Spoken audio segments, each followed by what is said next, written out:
can believe me all you want, but we're live. Welcome everybody for this week's PREDCAST. Jump in. You told me I could jump in whenever I wanted. Yes. So first thing I would like to say is Windu's terrible. Okay, you can continue. There we go. Out. Why do we invite him? So we can say it to your face. So his hair is purple. Shit. Fuck that. I'm surprised it's not pink. You know, he loves the color so much. So, all right. Welcome everybody to this week's PREDCAST. It's episode 27. Show where we talk about PREDCAST and its current state and go over community's perception of the game, all a bunch of stuff. You know, it's a great place for to community to talk and give our feelings of the game and help the devs kind of mold the game into what we want. So on that note, let's do our introductions and we're gonna jump right into this episode. Let's go Jelly, Medkit, Windu, then myself. All right. Well, I am Jelly Knees. I am a content creator for these games that I'm going to be streaming and content creating a lot more in the coming days and weeks. And I'm also a host on FTM, though that's been on hiatus for a while. Everyone has been asking about where we are. We're not gone, just on hiatus. We'll be coming back soon. But yeah, that's who I am. We need an FTM soon TM. All right. Everyone's good though, at least, right? You, Viking, and Mangus? Yeah, no, everyone's good. Because I've been away for like 2 months and I always kept my eye out. Like, where's FTM? Where's FTM? I missed this week. Anyways, what's up, guys? I'm Medkit. I'm back. It's good to be back. All right. Medkit, you moved, right? Yeah, right. Yeah. So you moved. You're back. Are you back on the content grind? Are you putting videos out there? Are you putting shorts out there? What do you got going on? I'm trying. Even while I was in the process of moving, I had like a bunch of shorts just scheduled. So even though my PC was long gone, I had a bunch of shorts just kind of scheduled every day at the exact same time. And even now, like I started continue it. At some point, my pot ran dry. Yes. I think the last one was like a Narbash clip from like 2 months ago, but I just started. Aren't you supposed to dry the pot out before you do anything with it, anyways? Yeah. Well. What? I don't know. What was I saying? You're good. You're good. Anyways, long form videos. I'll need to get I'll need to get my groove back in the swing of things. For now, it's just shorts to keep everyone entertained. For now, I play every now and then, but I just have like so much shit to do now. You got a lot going on. Understandable. All right. First time home buyer. It's I'm blessed. Well, congrats, man. Gamer confirmed. No, seriously. Oh my god, my ping, dude. No more 70 ping. I'm on 20 and I swear everyone's moving in like fucking slow motion now. It feels great. You got better ping than I do. Yeah. I was about to say I don't know Y'all what you're are in trouble now. I'm 60 ping in Florida. Like I'm 40 ping. So yeah, Windu's gonna blame being bad on his 60 ping, I'm sure. So bro, get this man out. Oh my god. All right, speaking of Windu. Yes, what's up, guys? I'm Windu, also known as Winduthemace. By the way, shout out to Bearded for nailing these intros. He's had to do enough of them by now, so shout out to that. So that shit came off clean. But yeah, what's up, guys? I basically do predecessor content as of late. I do have another kind of Star Wars YouTube channel that I started up. Just put another one over on the card side, but mainly just been focusing on a predecessor more than anything game-wise, and I've been having fun with it. I'm excited for this episode. I saw your last poll. Your viewers want to see more Predecessor as well.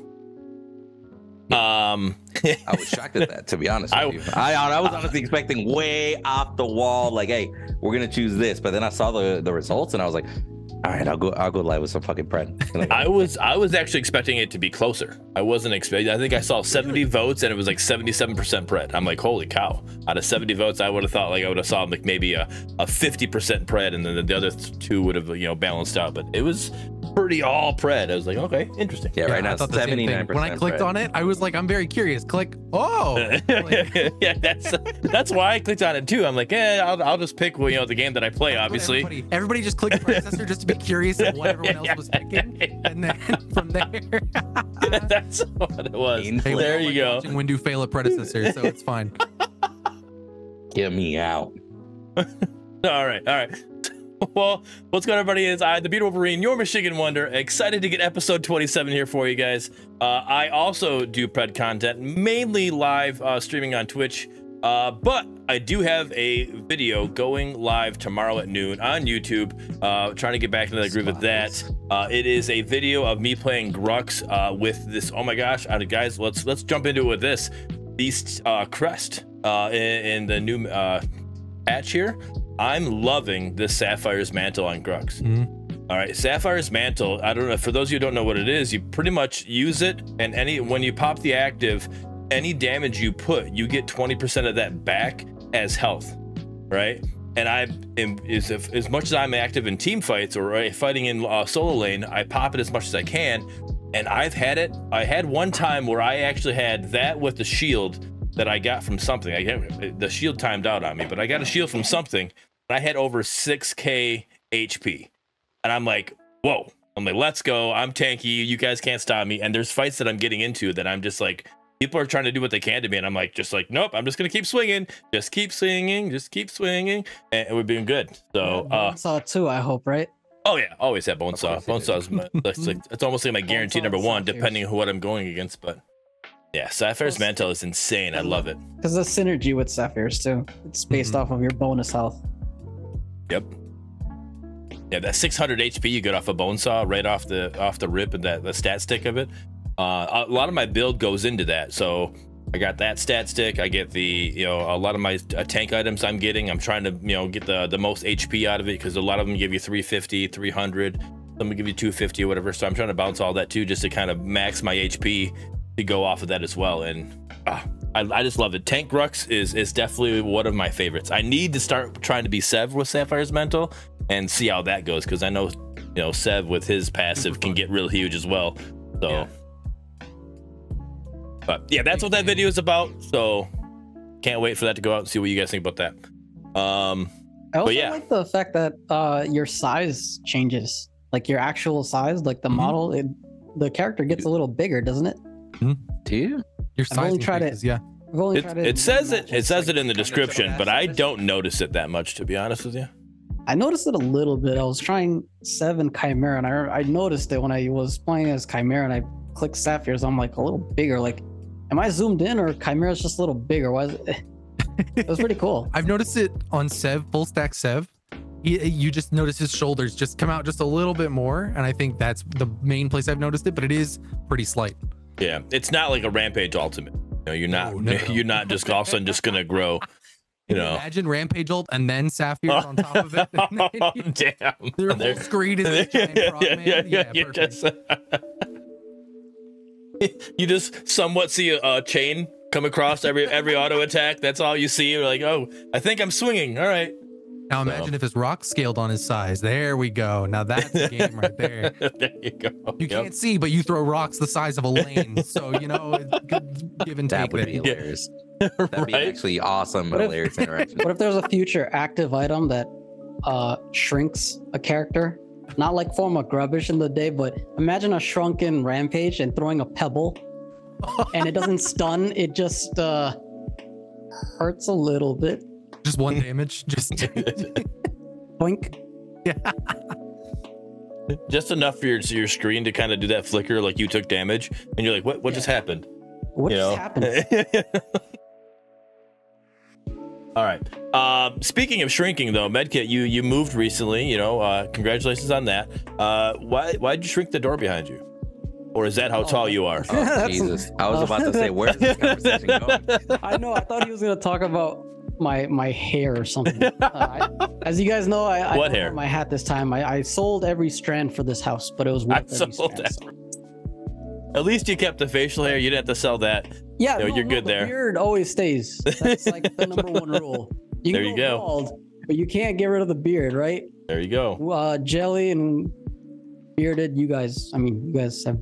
Anyways, that's not a door. That's a, it's a passage to the attic. It does look like a door. That says Narnia, bro. That says Narnia. Yep, there you go. All right. So, Jelly, since you haven't really had a chance with For the Minions being on a hiatus, whatever, you haven't really had a chance to really talk about these games that much. What are your thoughts currently on the current status of Pred and Mori and going into that? Yeah.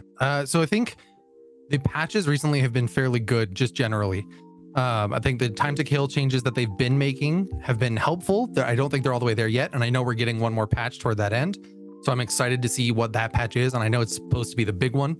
So I'm really excited to see that. I think the tower changes have been really, really good for the game in terms of not having global XP, because I've seen basically the first game after that patch went out, I had a really solid Kalari jungle game, and I was 3 or 4 levels ahead. And I'm like, oh, okay, yeah, let's go team. We go into a team fight, and my whole team is the same level as the enemy team. And I'm like, oh, yeah, okay, that makes a lot more sense. Like, this sucks, man. So it's getting used to that. But overall, I think it was a good change. And the crest changes have been really, really solid, I think, across the board too. So overall, I think the patches and those changes have been really solid. Morigesh, I think, is a little underwhelming. I think she's got really niche moments where she's good, but those moments in the current roster are really, really niche. And so it's really hard to make her shine. So she could use a little bit of love, and not even necessarily in the damage category. No, but just in some of her utility and things and range and a little bit of stuff like that, I think would make her among the other mid laners in terms of her game quality. But overall, I've been impressed with the patches coming recently, and I am excited to see where they go in the next TTK patch. Yes. Medkit, what are your thoughts on Mori and the current state of the game? I didn't even get a chance to play her. Okay. I get a chance to play Kira, FaZe, and Mori.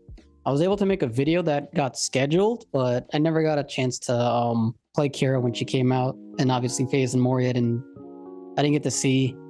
But yeah, like for the most part, there, I have a lot of catching up to do. But their kits, like, nothing too crazy that I noticed. But one thing I like about Mori, actually, I guess no. There's one thing I don't like about Mori is when she throws the hive, it deceptively goes a little far, or maybe it's just me. No, it only happened to me once, but I was like, okay, I'm a fair distance. I played Mori back in Paragon days, and I know just keep your distance, because that's kind of like Mori's thing, right? You can't get too close to her. Her whole thing is to be a fucking nuisance, and this thing that screeches every time she's near you. and when I was playing and I was up against Mori, and she just fucking lobbed some ball of turd and flies were all over me. I was like, the fuck was that? That was the hive? That shit's far. And the damage on it's kind of nuts. And I didn't. Yeah. I was and I was more so thrown off because there wasn't like an indication that she was about to throw a hive.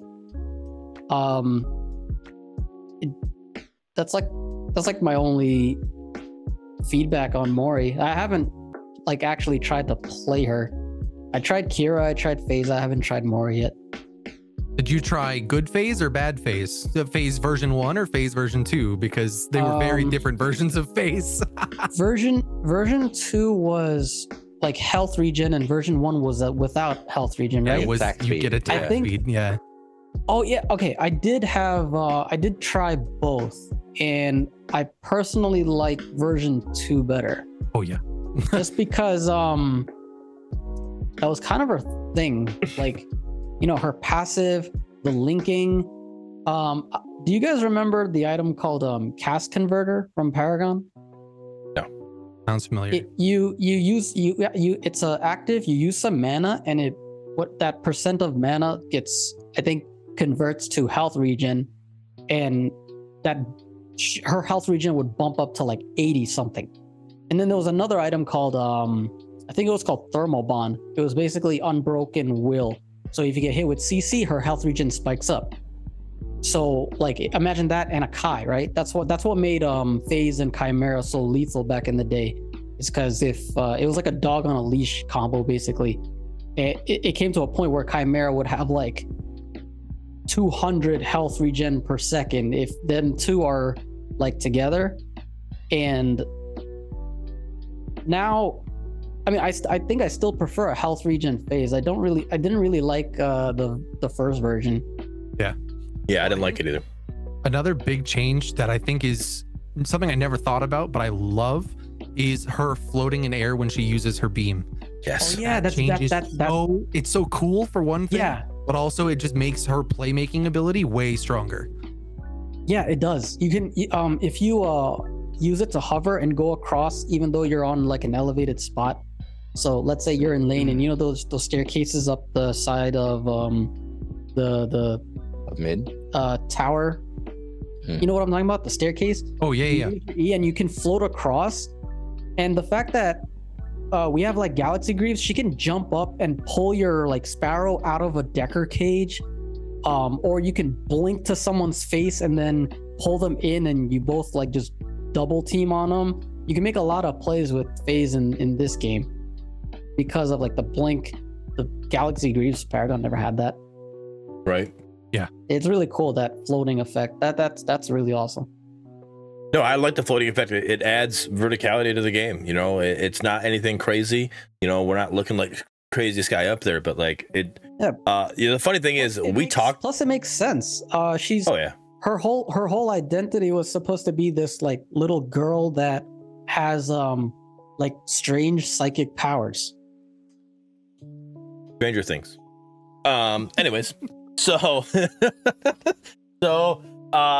we talked about it on last week's episode a little bit, but I don't know, maybe I was doing something, talking to chat or something while the conversation was happening, and I get into a game recently, and I go up, which actually you still don't go up against a lot of phases. Like, she's still hardly used.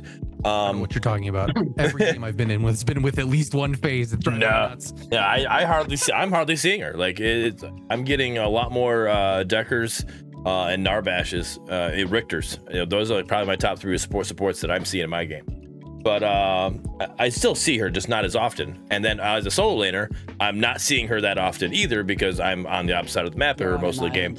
Right. No, not an island. No, not an island. Completely different than an island. When I play solo lane, everybody is ganking solo lane. I get babysat. It's crazy.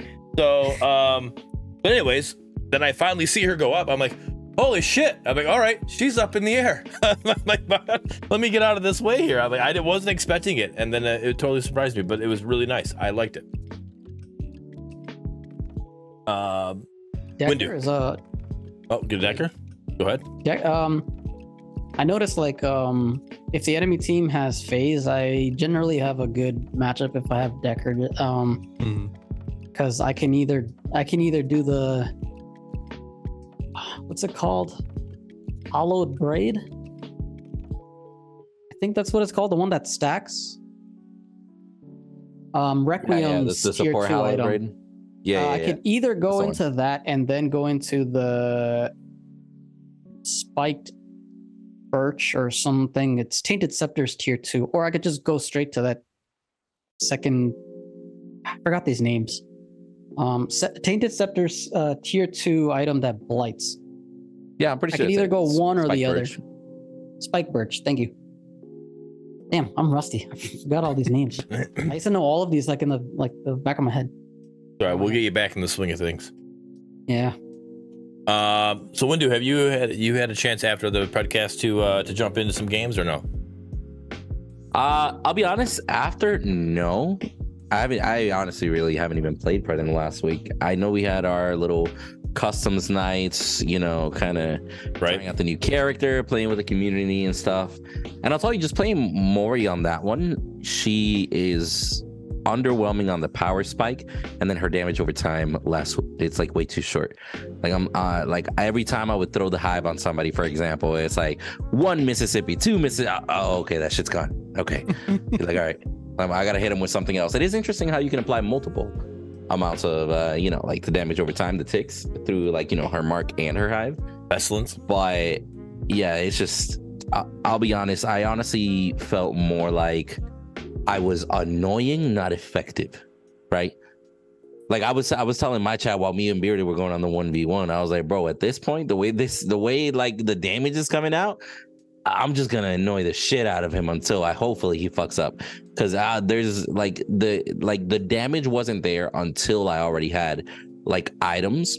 And then of course, if you have let's say for example Wraith leggings, you get a little bit of extra damage. This starts creeping up on people. Bearded brought it up at one point where it's like, hey, like I hit him with a mark and a hive, but next thing you know, like an extra 200 health disappeared out of nowhere.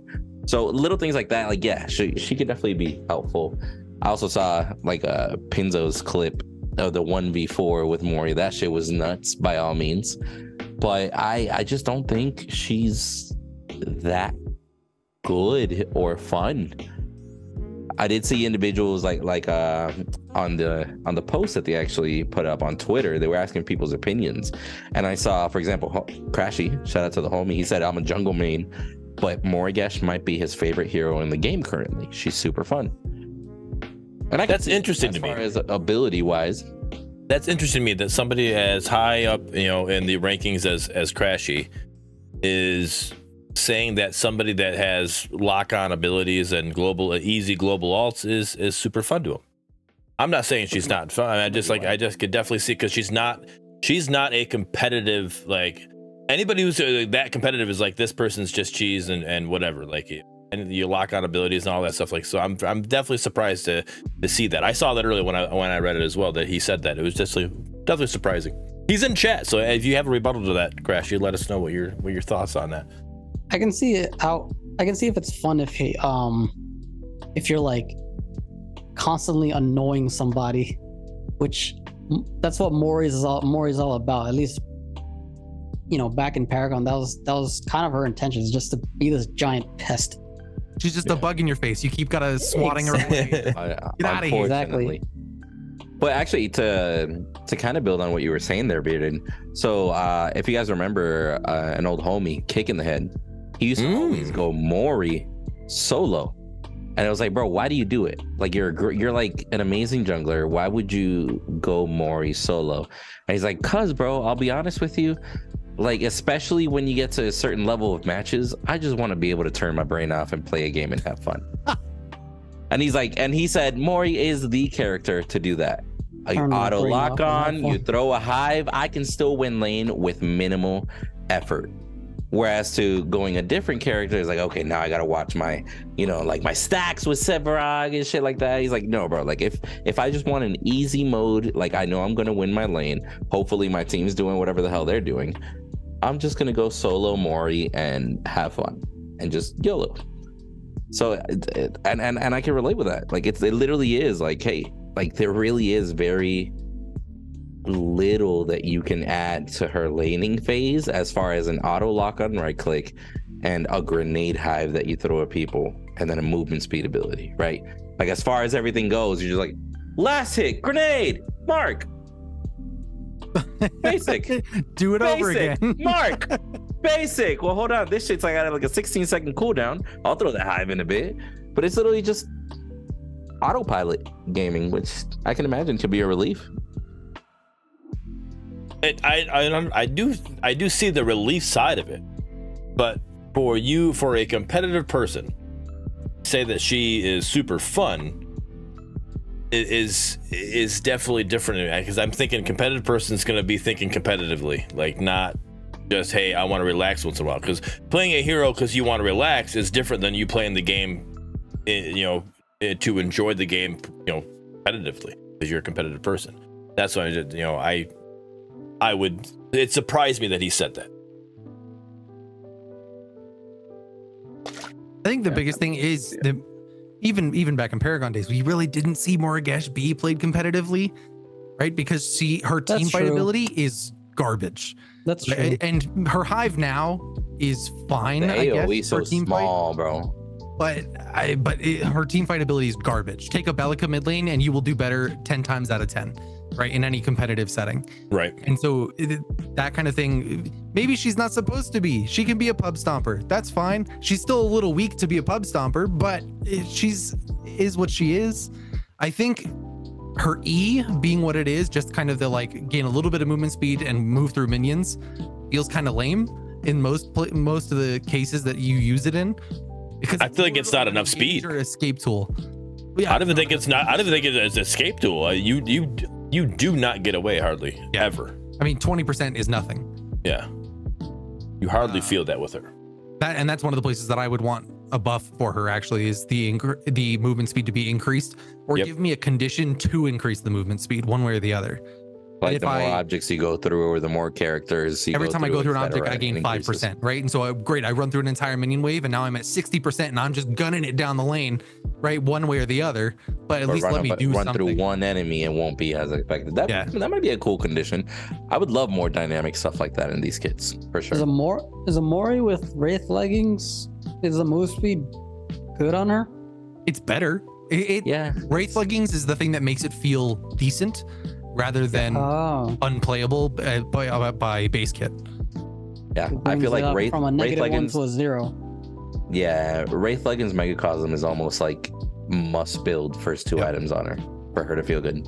Right. Zygor says you don't want the 40% kite mage. Impossible to catch character in solo lane though, and I 100% agree with that. Me as a solo laner, I don't want her in solo lane anyways. But I just feel like when you click that button, it doesn't feel good. I played her a couple of her 4 or 5 times, and the times that I played as her, it just does not feel good to press the E in unless you're literally in lane by yourself and you're just trying to help out. Hey, all right, hey, I just want to clear some minions and you want to get some health off of it. It's good. Like, here you go. I'm just sitting here doing this. But if you're trying to use it to either catch somebody or get away from somebody, it does nothing. Like, literally, you press the button and you turn into a hive, and that's it. That's the only thing that you know that you pressed it. Other than that, you don't feel the speed to know that, hey, I got movement speed off of this. It's bad. And Mori's she's supposed to be this really dangerous hero to get too close to. Like, and she's not, honestly. She's not. Yeah, I think majority that's of people, issue. they get close to her and they don't think about it twice. They're not scared of her. That's the thing. Like, both thematically and gameplay wise. Remember how Mori was in Paragon? Like, you would be scared. Menace, like, oh fuck. Even if like you build damage, that evil like, hey, bitch is going to kill me. Somebody now have purity sensor ready. Bro, there was a match where I was 100% fed, or that match that I was talking about. I got fed to a point, but Bearded had Dread and Crystalline Cuirass. I couldn't touch him, no matter what I did to him. Once he got that second item, I was like, all right, I'm fucking tickling him. Like, holy shit, that could be a combination of the kind of beefy solo lane thing that we got going on. I was talking with the Viking Jedi about this, about specifically Morigesh versus Shinbi. Right, Morigesh is more of the burst mage, whereas Shinbi's more of the assassin. But Shinbi does almost everything Morigesh does better. Like, it's just one of those things that she's got a long range Q that goes through multiple targets. She's got her E, which gives her a shield and then does damage at the same time. Her right click is a double dash, and then her ultimate can be cast while moving, and it does just as much damage, if not more, than Morigesh's ultimate. Like, it just gets to a point where why would I play Morigesh over Shinbi if I really am looking for a magic damage caster that is just going to do a lot of damage all at once, because Shinbi's just going to be better 9 times out of 10. Yep. How is her wave clear? Because I know that's supposed to be a weakness. Actually pretty good. Her hive being such low cooldown makes wave clear really easy. Yep. And that explosion, that explosion on the especially when you get that stacked. If you're looking for wave clear, just max Q and you can clear a wave pretty quick. I'm talking about me as a Grux going against a Morgash. Like, I'm sitting there trying to, like, okay, let me get minion advantage on my side. I'm gonna hurry up and I'm trying to clear some minions. And next thing I know, like, well, I can't get minion advantage because she's tied with me right now. I'm like, well, this is no fun. So so she clears it pretty decently. She clears it almost as fast as Grux does. Not saying Grux's wave clear is crazy high, but if she can keep up with the Grux, then that's pretty decent. That's the crazy thing, is that in Paragon days, her E was her bigger wave clear ability, right? Being able to turn into the swarm and run through the wave was how she cleared waves effectively. And back. Yeah. And this is not that at all. Like, especially because her Q is so good at clearing waves, it makes her E even worse, because what am I using this for now? It was the wave clear. Now it's not that. It doesn't give me enough movement speed. It doesn't really do any damage. What am I doing with this? Right. Like, it's just a bad ability. Zygor says her wave clear compared to every mid is bad. Compared to every solo, it's good. So it depends. And I do feel the way I've seen her played, I feel like she is just it's almost like she's meant more for solo lane than she is a mid laner. I agree. And I think that's not the way she needs to be made. I think she's meant I think me personally, me knowing how Morgesh is, mid is her main, it should be her primary role, and solo should be her secondary role. And right now it's vice versa. And I think that needs to get adjusted to where she could be that way. I think kit wise, I'm fine with how her kit works and how it synergizes and all. I think at this point it's just a numbers thing. Yeah, it's a balance issue. That's all it really is. I've been this, and Jelly, you'll jump into here.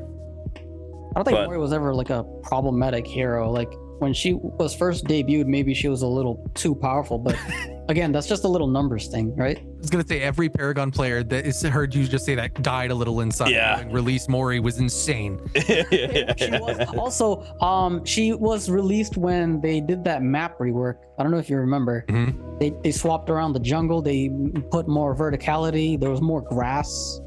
Yep. But she was nuts. Yeah. Was Mori released B42? No, Is that when she was released? before that. And still to this day, I still think Aurora's debut was the most broken. Yes, 1000%. Who? Mori was scary. FaZe was strong, but yeah, bro. Aurora actually busted. worked as a crit build for some damn reason. Oh, dude, I still have Aurora PTSD flashbacks, man. Like that ultimate made you like pretty much forced everyone to, hey, if you're growth, you better have your cleanse. If you're a support and your order, you better have cleanse. If you don't have any of those affinities, don't fucking play.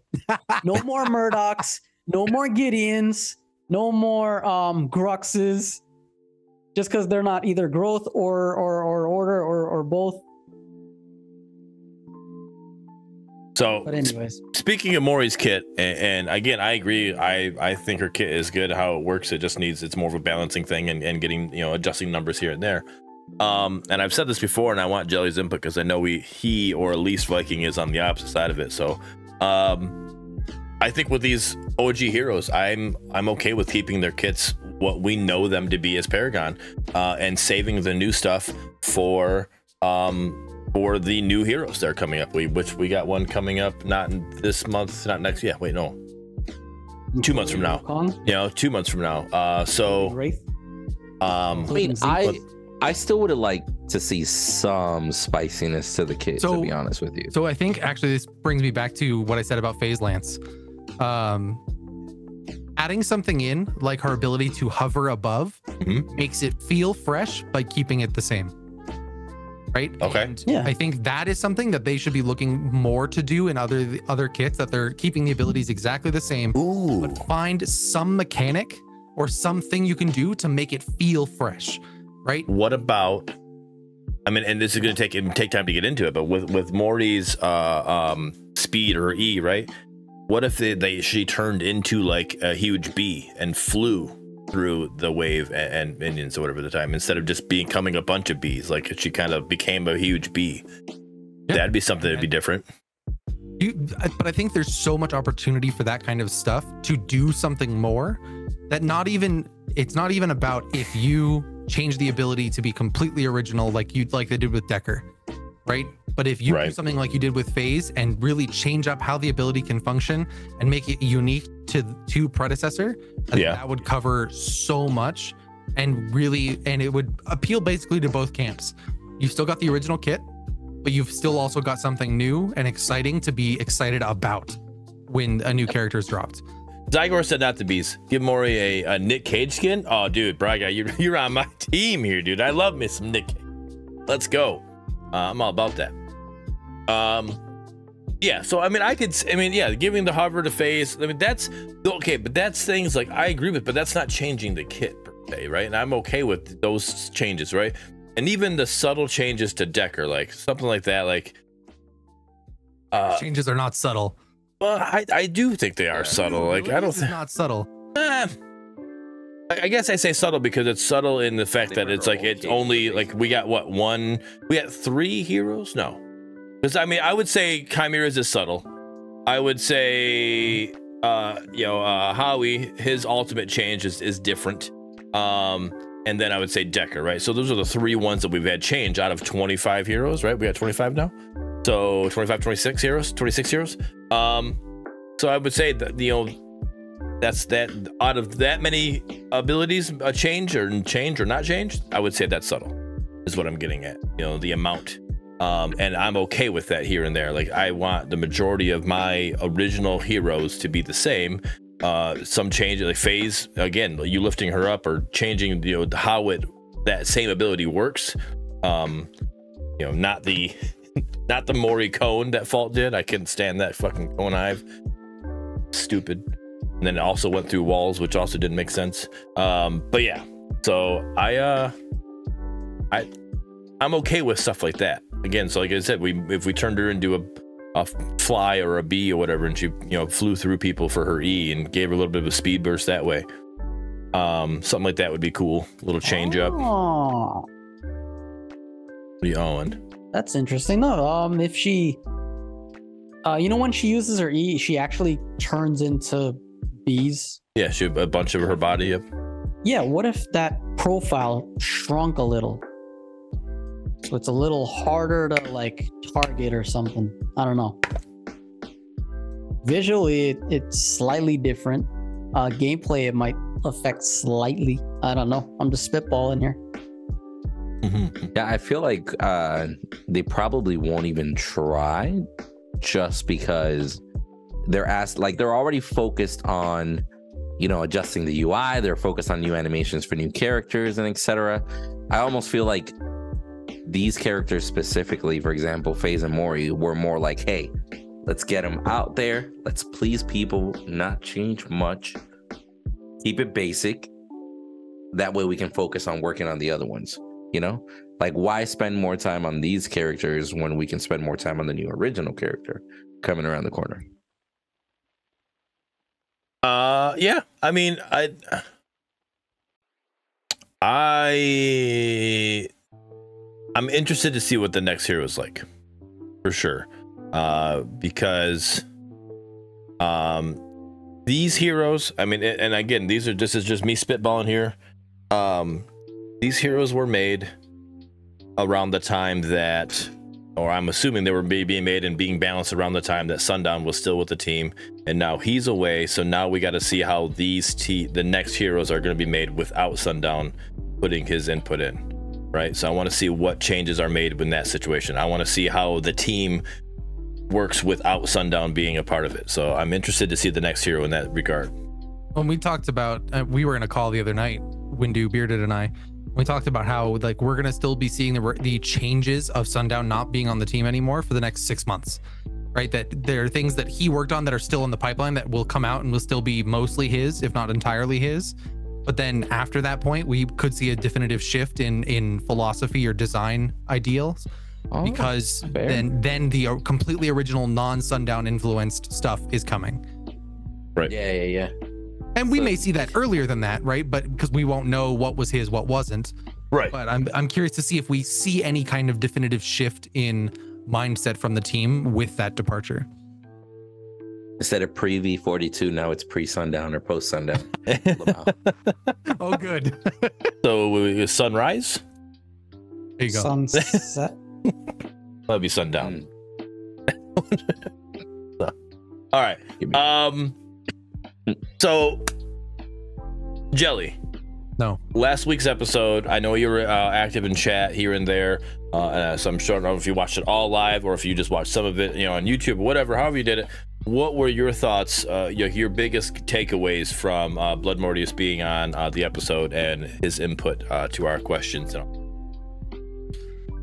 Oh, goodness. I think one of the big ones is the map. When he talked about the map and how they aren't entirely happy with how the map is designed now in terms of a gameplay feel, and they would change things, but that it's not a priority at the moment. And I think what we saw with Paragon in that regard versus a legacy and monolith map style is things that were designed for one did not work well on the other, and vice versa, right? So nervous that if they're not thinking about that now, what that looks like when we get to, and I'm spitballing, we get to 40 characters and then they change the map.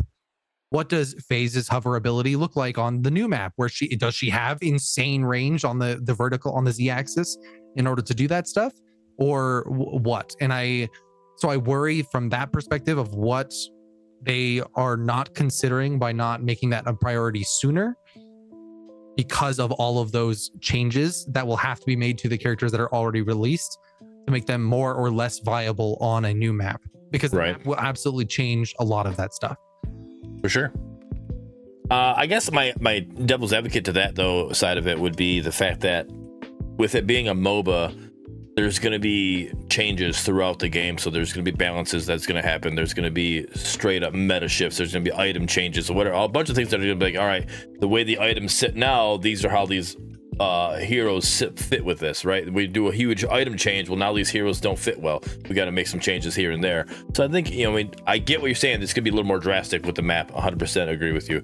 I just feel like that would be something we can still smoothly operate through, with it just being some more balance changes that coming through that. See, but I don't know that they're balance change problems. And Horatio Dub brought up my exact point as well. Aurora being a prime example. Aurora on Legacy versus Aurora on Monolith, her wall was a completely different ability between the two versions in terms of strength and power, right? On Monolith, Aurora wall became effectively a CC tool at best, whereas on Legacy, you actually could use that wall to manipulate your team in really, really meaningful ways, right? And so the ability needed to fundamentally change in order to be viable on Monolith like it was on Legacy. Otherwise, you just got this massive nerf that there's no great balance. There's no balance tool to give her to make that balance on Monolith compared to Legacy. You mean like based on how Aurora is in Overprime? Because Aurora wasn't in Legacy or Paragon. Yeah, she was in Monolith. What? Almost everybody was in Monolith. I'm 99% sure Aurora was on Legacy. Nope. The last Legacy hero was I believe Crunch. Was All it right. Crunch? Oh, okay. So, you remember that Crunch was the last Legacy one, to be real with you. But yeah, your point stands. Yeah, true. Regardless of whether she was in Legacy or not, that's a fair point as far as the interactions, the verticality, and etc. Because just to talk of verticality, I can imagine that Aurora wall on Legacy, with all the different avenues, would have been much more useful of a tool, as opposed to on Monolith. You're going to use it to get to gold buff, like very, very limited situations. So I don't know. I'm not necessarily too worried about when they what's going to happen when they get there. Like, how much work are they going to have to do? My bigger worry is, when are they going to get there? Because if they're focused so much on console coming around the corner, if they're focused so much on the new UI, are they really going to want to change their map the moment they go to console? Probably not. Are they going to change their map the moment they go to EA, or they go free to play? Probably not, because they don't want to change the map to introduce a buggy environment, right? They want to do that at a more chilled out, relaxed pace. So I'm willing to bet that if there's any map changes, that shit's probably not coming for like at least another year or two, bro. At least. Oh, wow. That's what I would say. Horatio Dub says Q3 2024. And that's the earliest. Sorry. Then he followed up with saying, and that's the earliest. That's what I'm saying. Like, minimum year or two.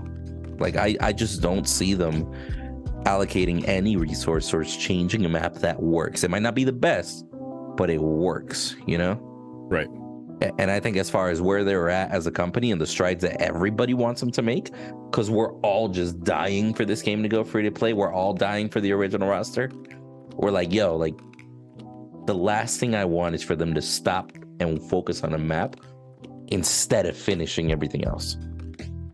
Like, I'm pretty sure there's going to be some people out there that say, hey, finish the original Paragon roster, then work on the map. How about that? I could see that. I could see that too.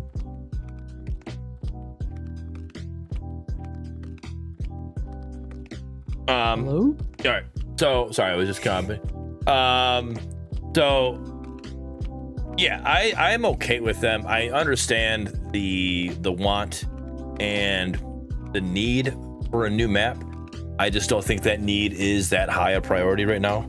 I do think that there are other things that we can focus on and can be better for in this situation. So, but yeah, more heroes. The main thing that go ahead. Bringing that up for is just the consideration of heroes accordingly, right? Yep. Like again, if we get to 40 heroes before the map gets released, that's a lot more work for them on the back end that they already just did, releasing those 40 heroes, right? Where if they do it at 30 heroes or 29, right, that's a lot less things that they have to redo. Or I mean, granted, they won't have to redo all 40, right? But still, but the doing it earlier benefits them because they can plan for that longer and have to redo less, right? And when we're in a world where resources are valuable, that they're trying to use their resources effectively, having to go back and do double work on 10 heroes versus 5 heroes is a big deal. Right. I feel like, again, I was talking about, I think getting heroes implemented in the game. I think you guys were saying that we need to like get the heroes that fit the current map better than other heroes, right? Situations that'll change, and that's fine. I don't care what rotation they come in. I'm not worried about that, and by any means. But I do think that the map is a later priority, because I agree with what Windu's saying. Like once we get console, we go free to play, and we get console release out.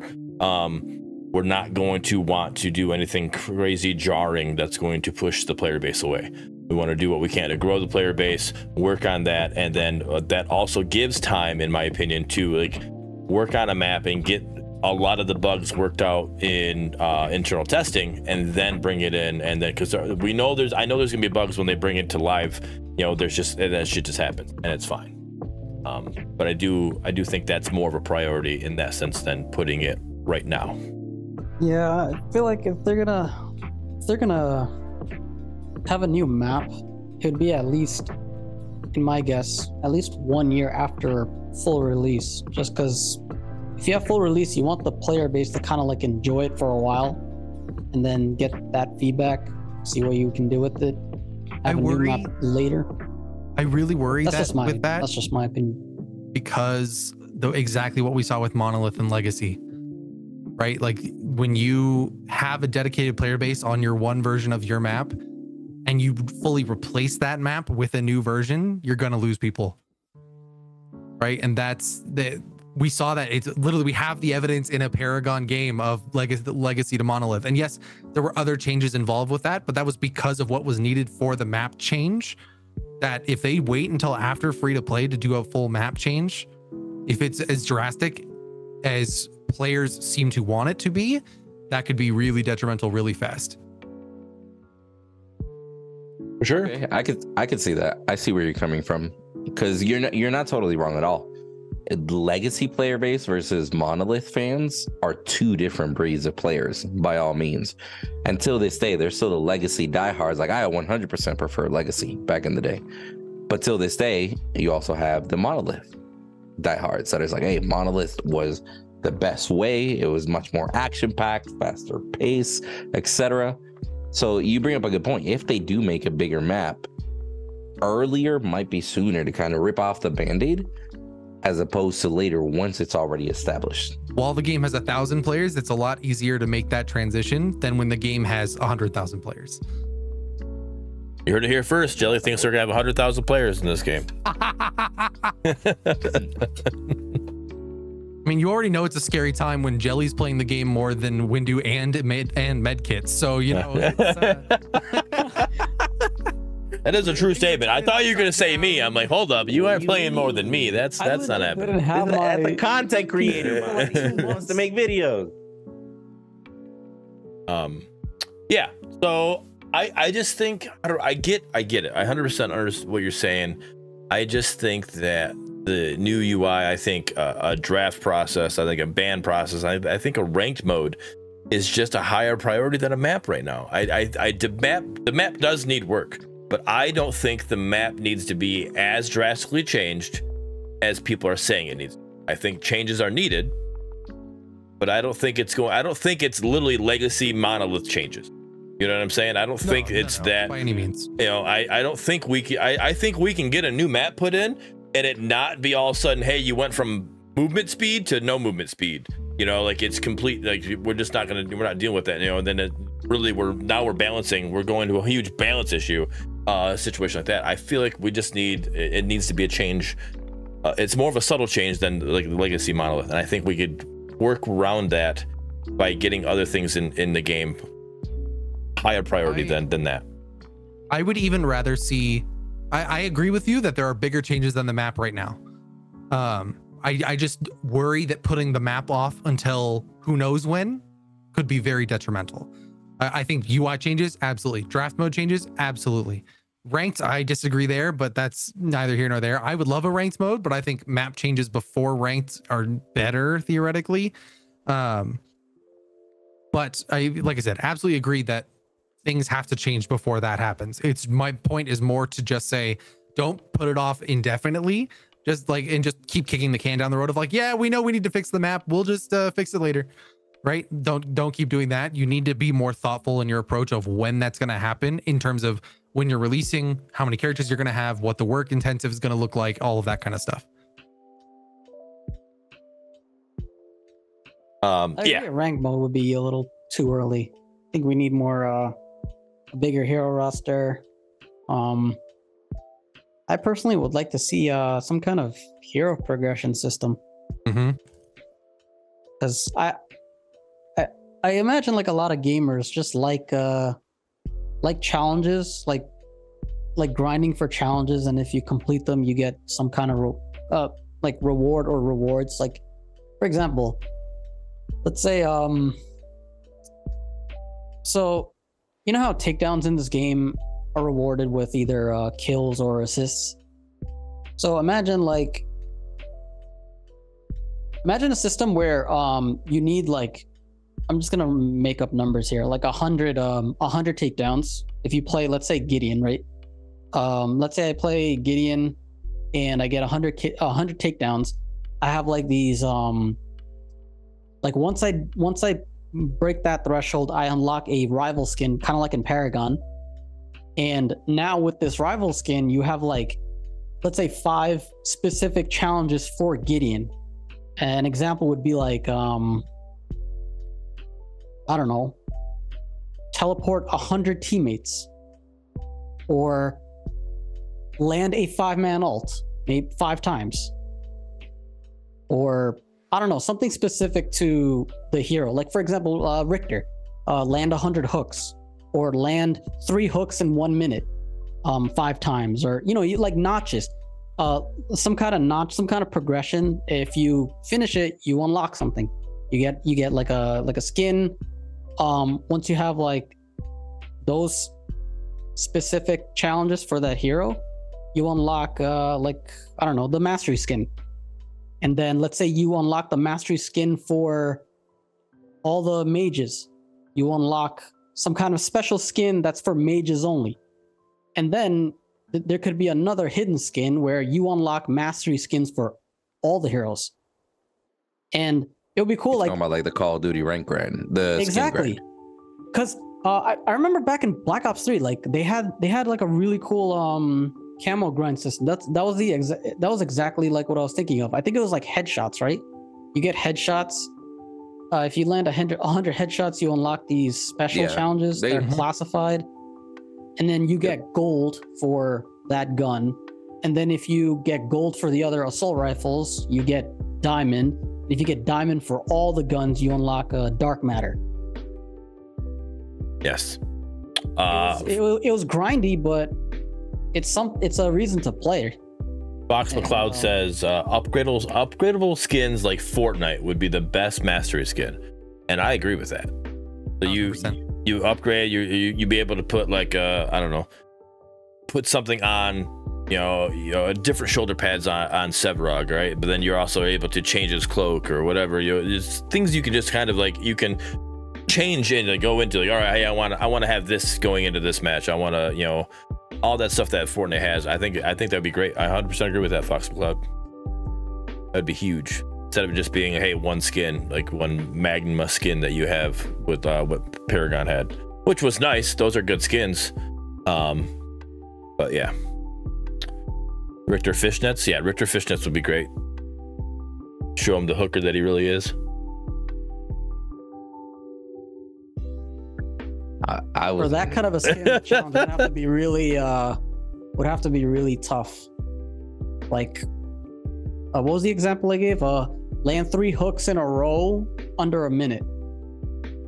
I'm not talking about that. And then you get that Richter Fishnet skin. There you go. Like, can you imagine someone unlocks that? Like, wouldn't that feel good? Like,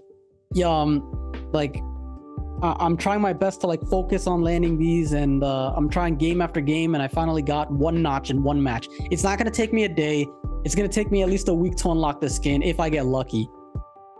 Yeah. I mean, I could see them. I could probably see them starting off with something simpler, like penta only skill variants, for example, or like get X amount of multi kills. Probably a lot easier to track stats, like with kill, death, and assist. Sort of multi-stun. I think any Like kind of 10 progression times. right now past the level progression would be worthwhile. Not even into the complicated That's stuff. what I'm saying. That's what I'm saying. It would be pretty cool if we had some kind of a progression system. Yeah. Shout out to Intarth. I still remember the post Predcast wish list. After now that theater mode's here, I would like some kind of like progression system. I'm a little early on saying that, but even something that is really simple that I'm worried now that I'm thinking about it is we noticed in the UI teaser preview, whatever you want to call it, that they gave us for the new main menu, that there was no in-game currency. It was only the platinum. Mm-hmm.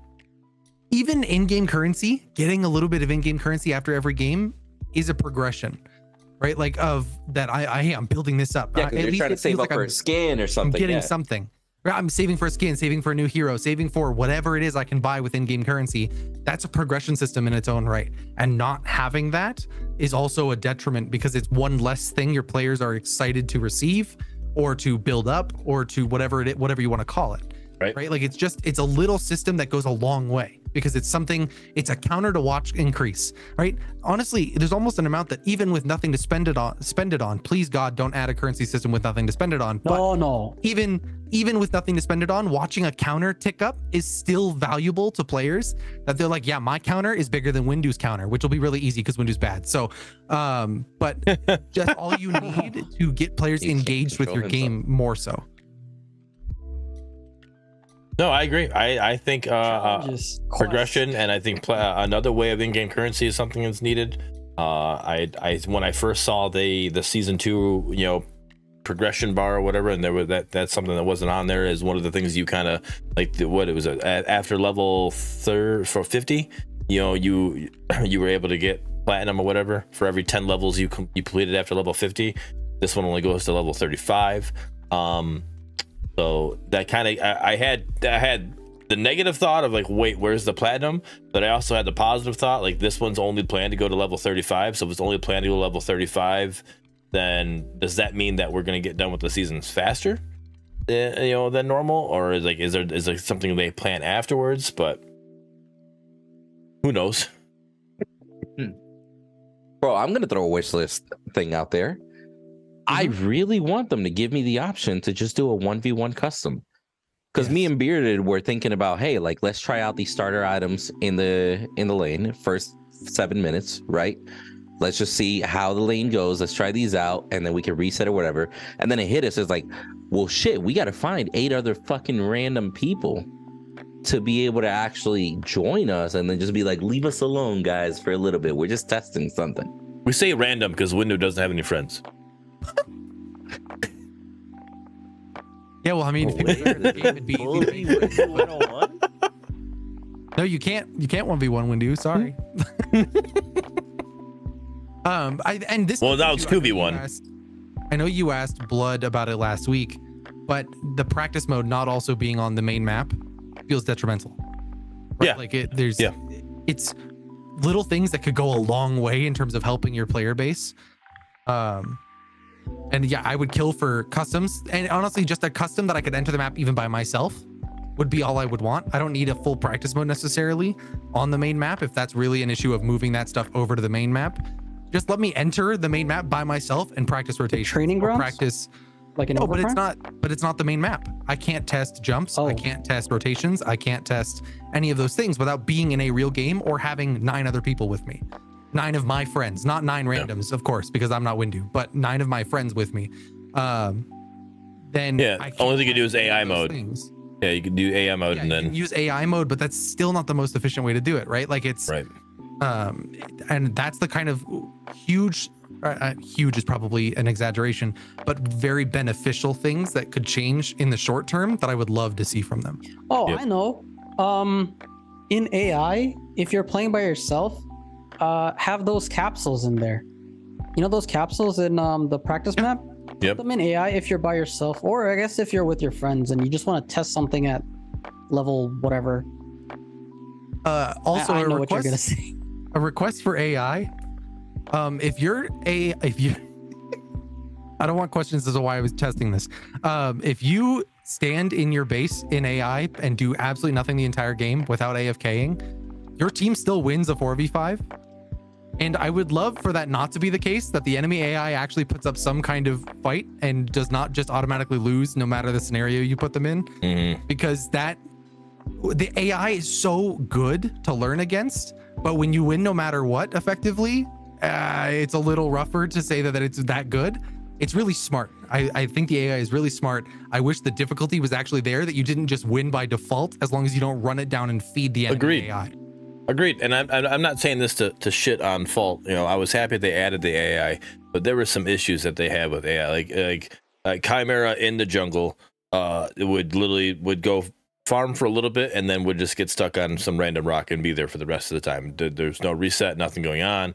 The only time you would actually get to stop him from being there is if you got close enough for him to attack you, and that was it. Another thing that I like about Predecessor's AI compared to Fault's AI is the fact that it's random heroes. Like, it's literally not just the same set 5. Like, because I want to go up against a different hero and I want to know what it's like to go up against this hero. Like, if you're only like, hey, all right, with Fault, you literally could only know what it's like to go against Greystone offlane. That's what it's going to be like. Yeah, it was always Greystone against offlane. So you never got a random Same 5 offlaner. It's always the same 5 that would go in there.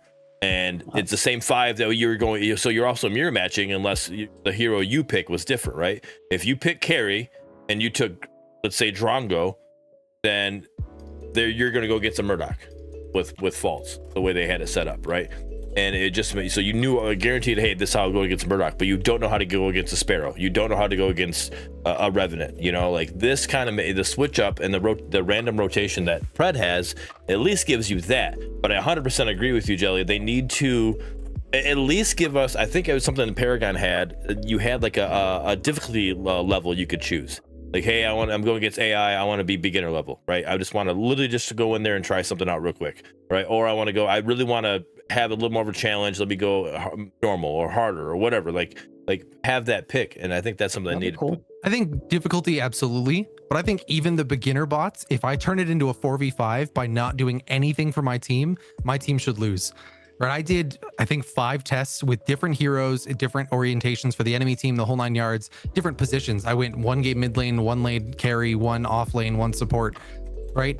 And no matter what I did, if I sat in base the entire time and didn't influence the map a single time, the enemy team just won or my team won a 4v5 no matter what.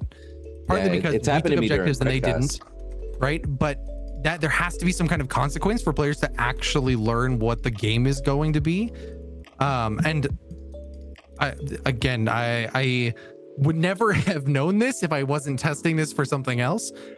But I think it's important that there is consequence for players going into an AI match, regardless of the difficulty they're entering.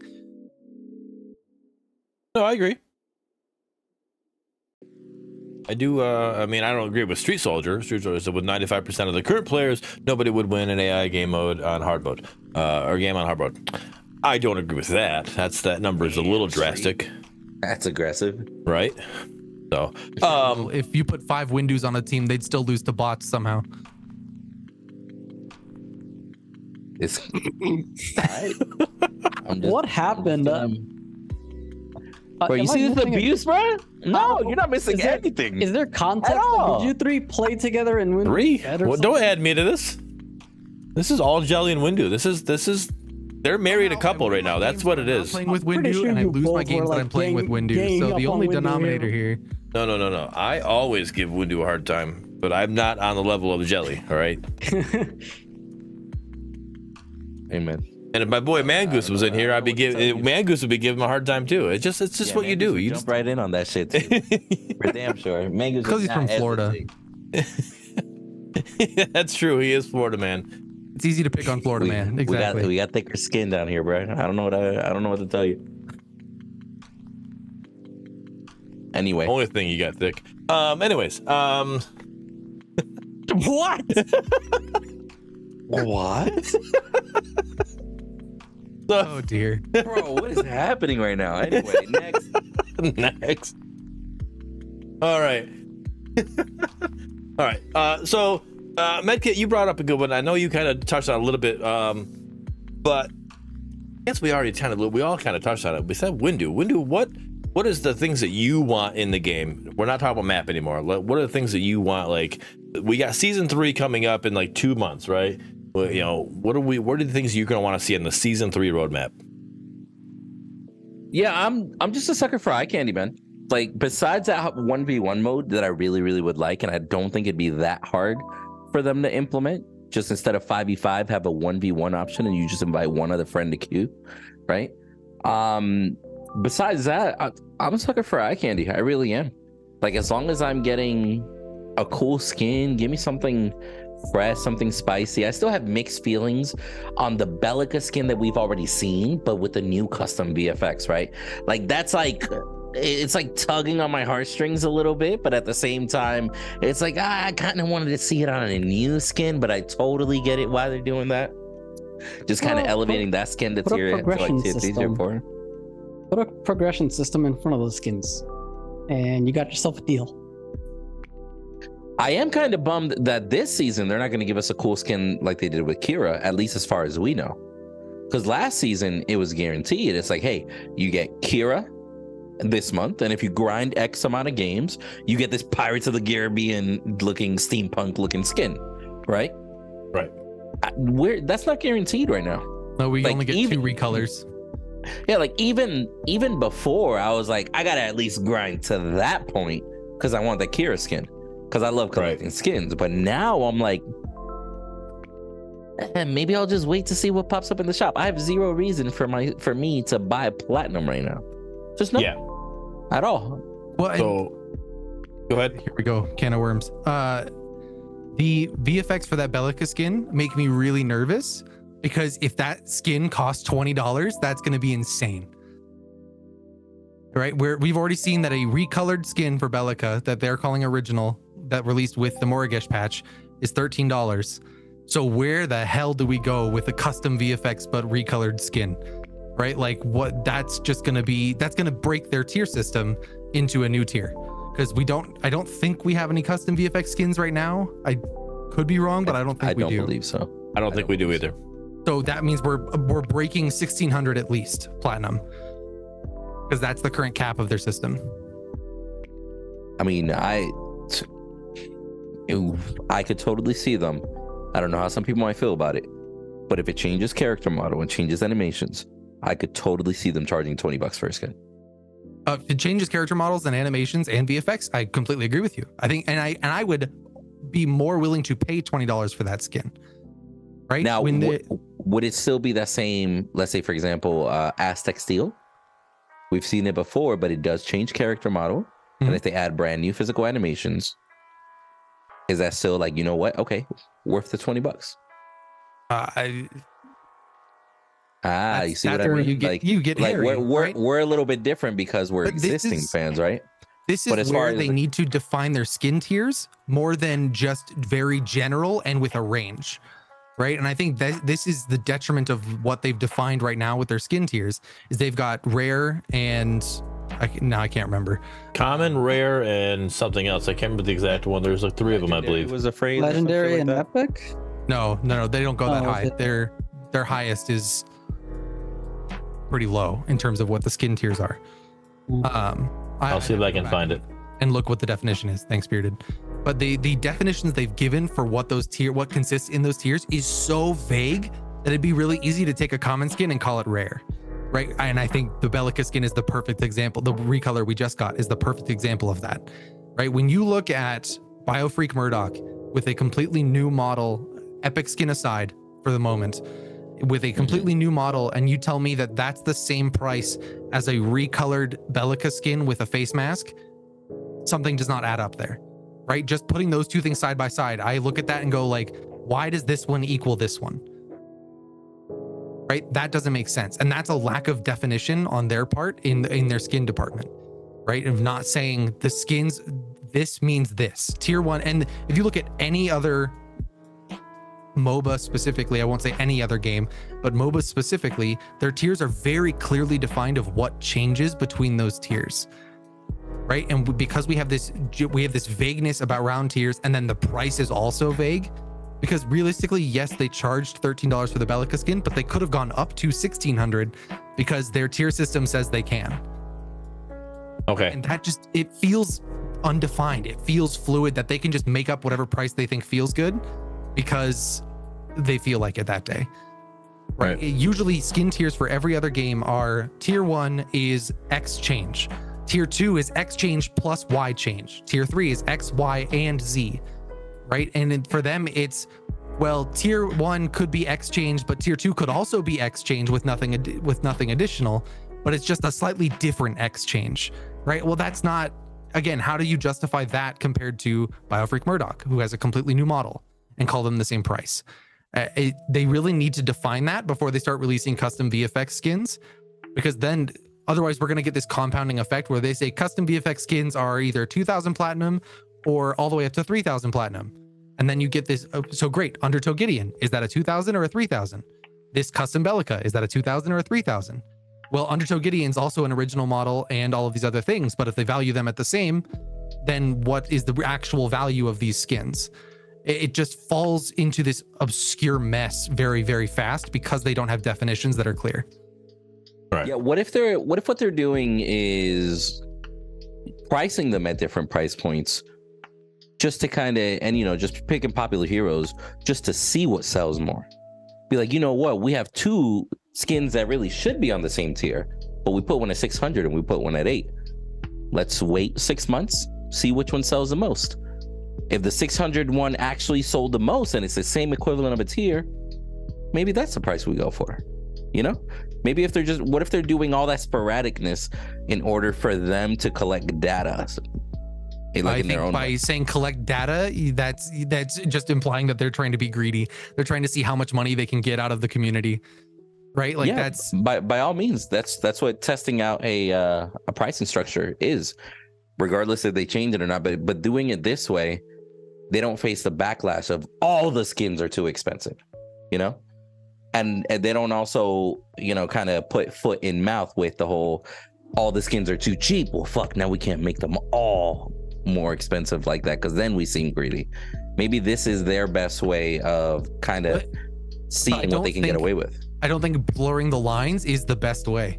Make things more expensive and bring them down. Making things cheap and trying to raise the price will always look bad, no matter how you slice it. Even if there are people that are understanding and say like, yeah, that was probably too cheap for what I'm getting, right? They'll still be mad that they're paying an extra $2 per skin. But if you tell me a skin's $10 and then the community says, whoa, what the hell? And then you down that to 5 or down that to 8, you look a lot better. Having a variable price point and then putting two skins that are not anywhere near each other in terms of quality difference at the same price is just weird. It shows a lack of understanding on their part of what their defined skin pricing is. All right, let me jump into this real quick, and then chat's going off. I want to get chat involved here too as well. So I found the patch. It is the one that says it. I think it's version 5. Anybody wants to go read it? Currently, we have 2 rarities that can include any of the following changes. Common skins could be anything of skin colors, materials, textures, minor model changes, or other minor visual changes. Okay, that's common.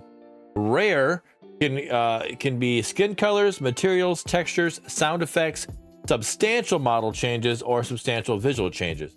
And it says a skin can have any number of the changes listed in its rarity tier in any combination. The more changes there are, the more complex they are. The more platinum they are likely to cost within their rarity tier. The future this information will be clearly available in game. Excuse me. So substantial physical change, which technically is the Bellica skin because it is a new model technically. No. Yeah, because it's the armored Bellica skin as opposed to you're talking about the custom VFX one. The VFX one, yeah. I thought you were talking about last week's. Yeah, and then substantial visual changes as well. That would then make that skin a rare skin? Technically, by their definition. Right? Like the problem is the wording in this is the wording that's the problem. A skin can have any number of changes listed in its rarity tier in any combination.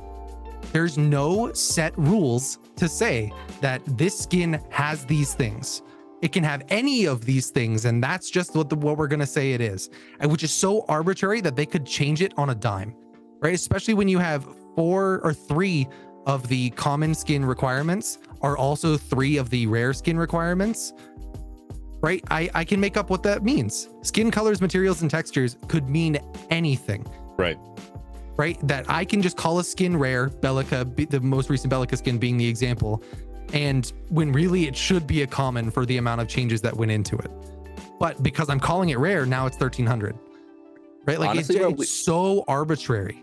We've been getting skins at such a slow pace, which I'm kind of hit and miss. Like okay, you know, you're focusing on the game, characters, etc. I still wish the skin production were a little bit better, you know, but we've been receiving skins at such a slow pace that even this conversation that we're having right now, this shit literally might not take effect for another 2 years, like we were talking about with the map. Yeah, like we might not actually see all that shit flush itself out until later, because the amount of effort that I've seen them putting into their skin game, besides them showing me a teaser trailer of future possible skins like Richter or Spacesuit Howie with a monkey inside or whatever, besides all those teases that kind of just disappeared into the air, and now seeing the Bellica teaser that they kind of give us, besides that, their skin game really hasn't been on point like that. And somebody can correct me if they feel otherwise, but I think they've been slacking in the skin department wholeheartedly. 1,000%. I don't know if that's intentional. Maybe they're waiting for free release and then bam, he go 30 skins or some bullshit like that. But I really would like to see just any skins out of them. Fuck the price. Give me something to buy. Like, holy shit. So I remember back when we were doing the Fault Partner panel, and we were talking about skins and wanting to see something, you know, substantial, right? We were doing we did play test or whatever for Paragon the Overprime, and we were able to see what they had for skins, and we were excited what skins they had. Like, these are great. This is some good stuff. Like, I want to see what Fault had. And you know, I don't know for sure, right? But from what I understood, the way it looked to me is they didn't have a 3D artist to really help make a skin, right? So that's why you never really saw anything crazy good out of Fault, right? And the scary part is, I'm almost wondering if we don't have that with Pred as well, because we have yet to see anything that is crazy good out of them that is their own original IP, like, and that's what we want. We want, like, to me, maybe when it comes to, there's obviously things that like Fox McCloud, you know, doesn't like the prices and stuff like that, and that's completely understandable for people that, again, I'm the guy that prices don't bother me. That's a conversation we could have over and over again, and you're not going to change my mind. I don't care what the price are. It is what it is. You tell me what the price is. If it's something I want, I'll eventually get it if I can afford it. I'm the same. Right? So, but I do want cool skins, right? Give me something cool, and that's the one thing that I think Paragon the Overprime is holding over above all these Parazombies, is they can make these great cool skins, and if you can do that, I think that the gameplay itself of Pred would bring a lot of people over from Paragon the Overprime. People play Paragon the Overprime just because they got cool skins. Like, hell, come over, like, you give us cool skins. So my point is, you got $22 million that you got from investments. pay a 3D artist or whoever you got to do and get some skins in here and start showing that you can actually do something. Don't hold back. Quit holding back if that's what you're doing. Like we need more. That's I think showing, you know, keep on releasing these old Parazombie, the old epic skins and assets. That's fine. Release them, because we're gonna, us Parazombie or us Paragon fans are gonna want to play that old skin. That, remember, Windu loves that Dragon Murdoch skin. You know, that's one of his favorite skins he ever had, is epic. So yeah, give us those skins back. We want those. We want the fucking the Gideon, Biofreak. Yeah, Biofreak. That's what it was. Yeah, Murdoch was an unreleased epic skin. Yeah, but it is in the assets. But yeah, Biofreak is your favorite, right? And then you also the Gideon skin, the pirate Gideon skin, right? Undertow Gideon. Give us those skins. We want those. But also show us what you can do, because that's showing us what you can do is going to show us how far you can go as a company, and this game can survive, because it's going to be a free-to-play game, and the only way for you to make money is off the skins, pretty much. So if you can't make skins, you're not going to make money. The game's not going to survive. Monkey Howie, Sea Monster Richter. Those were all lit, bro. Like, that cool. video got me stoked as fuck. Correct me if I'm wrong. That was beginning of December, I think. Early access. It was just before early access release. Yeah. Right. So I saw that and I was like, bro, the future for Pred skin wise is spicy. But honestly, Bearded, you might have brought it up. Maybe it is a staffing issue, so to speak, right? If that's the case, if anybody MLB Sevrog, that'd be hilarious with a massive bat. Yeah. Jailer Murdoch. Yeah. Sure. Yeah, well, that's the other thing. Where's Jailer Murdoch? What, I mean, tell us what happened to it. If it is, and I heard this before, I saw it somewhere, if it was on Reddit or whatever, I saw it. The artist that made that is no longer with them, and that was his asset, and he took off with it. They don't have the rights to it. If that's true, let us know. Tell us that. Like, we're sitting here wondering where fucking Jailer Murdoch is. Like, all right, hey, we understood that there was a bug in the playtest that we tested it. That's fine. Fix the bug. Give it, bring him out. Let's go. That was a great skin. Mm-hmm. Hey, a skin too. A red Sev skin that we haven't seen yet. The Sive skin. Yeah. Hey, if anybody on the meta is listening, I have a homie that I went to school with that can make 3D models Paragon quality. He's gonna cost Paragon quality, but I got a homie. Hit me up. If this is on YouTube, actually snip that and then send it.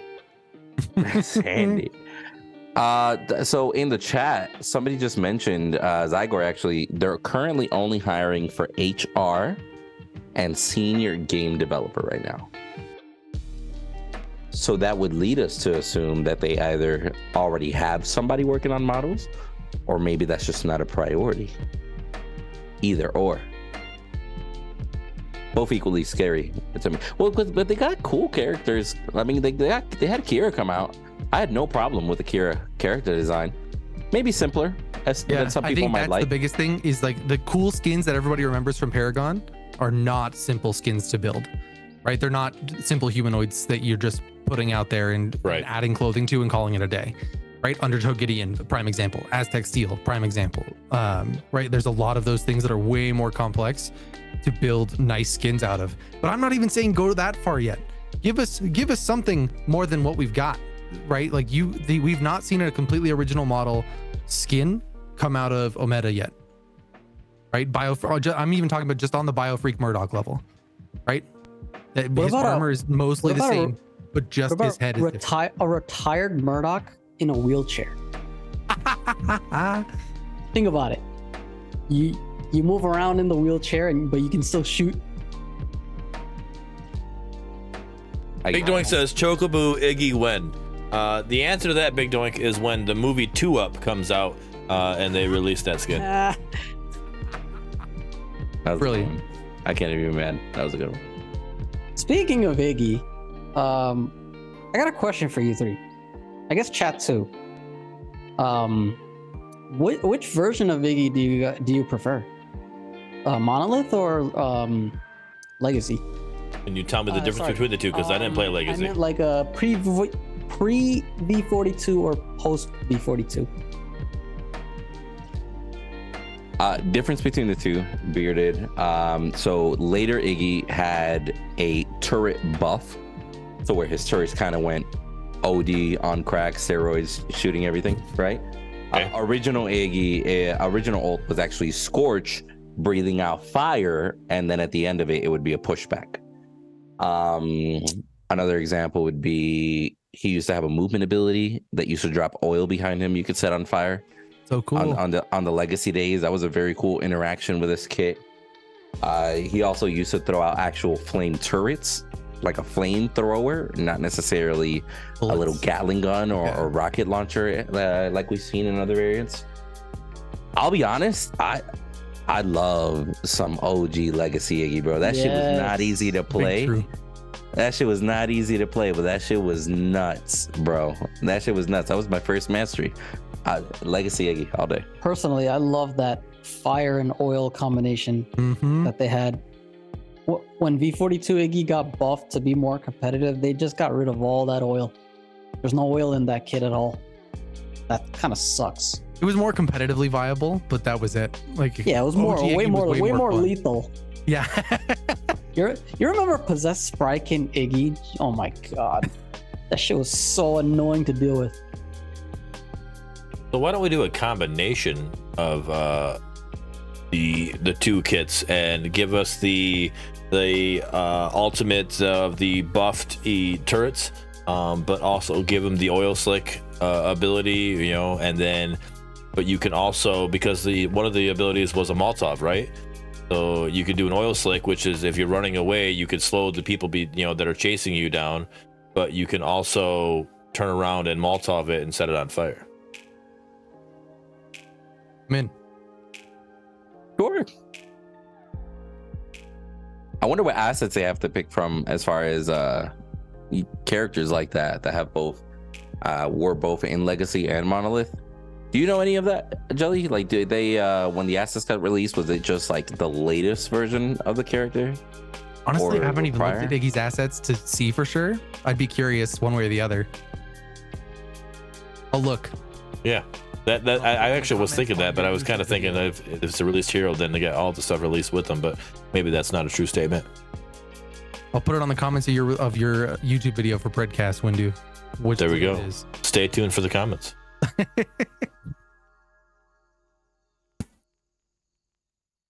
All right. So, Windu, you want skins for the next season. Medkit, you want mastery for the next season. Jelly, what do you want for the next season?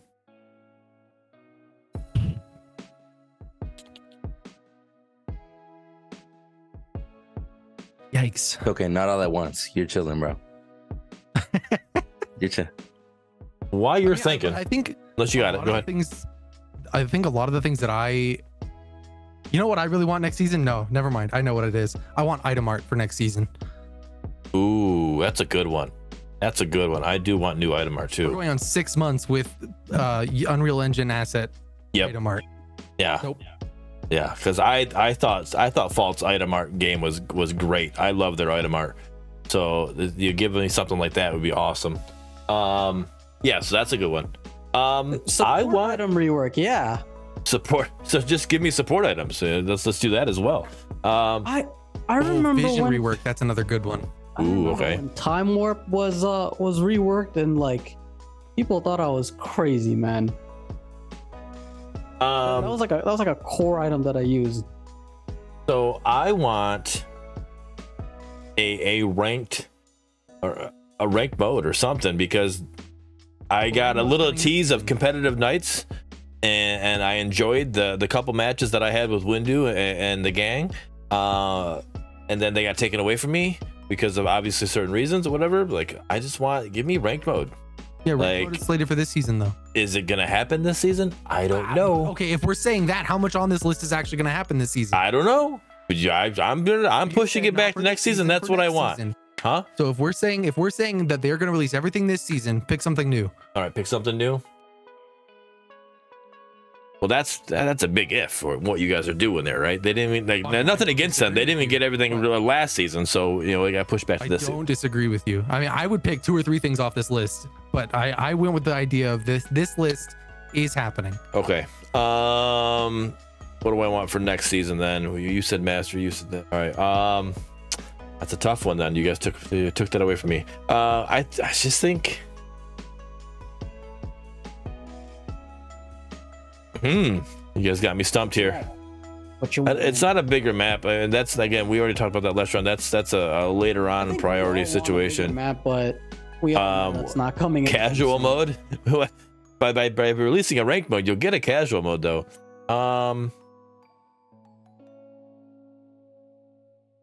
Yeah, I don't think the player base is big enough. So especially if you're taking the term casual mode into like an ARAM, something like that. Like I don't think that is, if we get a ranked mode this season and we put a casual mode in next season, I think that might split the player base up too much. I think queues would be too long. I think we could do that right now. I think that's something that's going to have to be later on down the road. Oh, I know one. What's that? More crusts.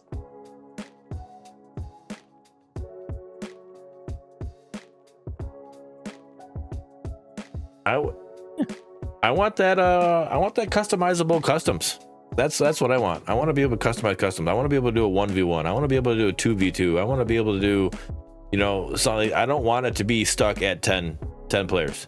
Like you literally can put out the code and set it up, and you can run whatever you want to run. Even if you want to do a 2v1, if Zygor thinks he's bad enough that he can sit there and you can 2v1, go versus 2 other people, let him do it. I think stuff like that would be good, and it also will challenge you to do better against certain things. So I think that'd be a way. Well, what do you think about this? We've seen in other games, and I'm talking about, you can go back 10 years and you can see this in games. When there is a custom lobby, there's a list that shows all the custom games running. Whether there's an open slot or whether it's locked, that you need a specific key to get in or whatever. Like if that, because I truly wonder how often are custom games actually running in this game when it's not a tournament. Yeah. I mean, I feel like that's probably one of the most underutilized issues. My curiosity with that comes from whether or not starting up one of those custom lobbies is holding a server open, or an instance of a server open for that match to happen. Whereas their way they're doing it right now, the server doesn't have to open until 10 players are all putting in the same code. Right? So I agree with you. I think being able to custom search would be huge. You could get a lot more customs going. But if you're able to do custom search, then you may as well be able to do 1v1s, right? Like it's a slippery slope where if you have custom search, which means you can create custom lobbies, making it so I can't do anything but 10v10 in a custom lobby would feel weird. So I agree with you. I'd be curious to see how many customs are going in non-tournament, non-scrim time. Bro, I'll be honest. Well, okay, so you bring up a fair point. How much would that actually affect the player base? Because if I had a choice, fuck going into a random queue. Like there's times where I'm just like, yo, I'm about to 2v2 with the homies. Yep. For the next 4 hours. But then that's also a couple players that are missing from the overall general queues, maybe affecting queue times. Is that also a couple players that are playing the game that wouldn't be playing if they weren't 2v2ing? Fair. I see that. Like, right, would it be better for them to play in general as opposed to not at all? Yeah, if for your community, you're saying we're going to do 1v1s on Tuesdays, right? And I decide that the only time I'm going to play the game is when I can 1v1 in your community.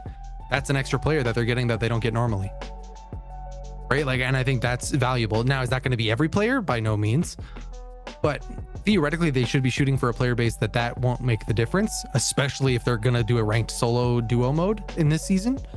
They're already dividing the player base. That I think adding freeform customs would not be as detrimental, if detrimental at all, compared to that.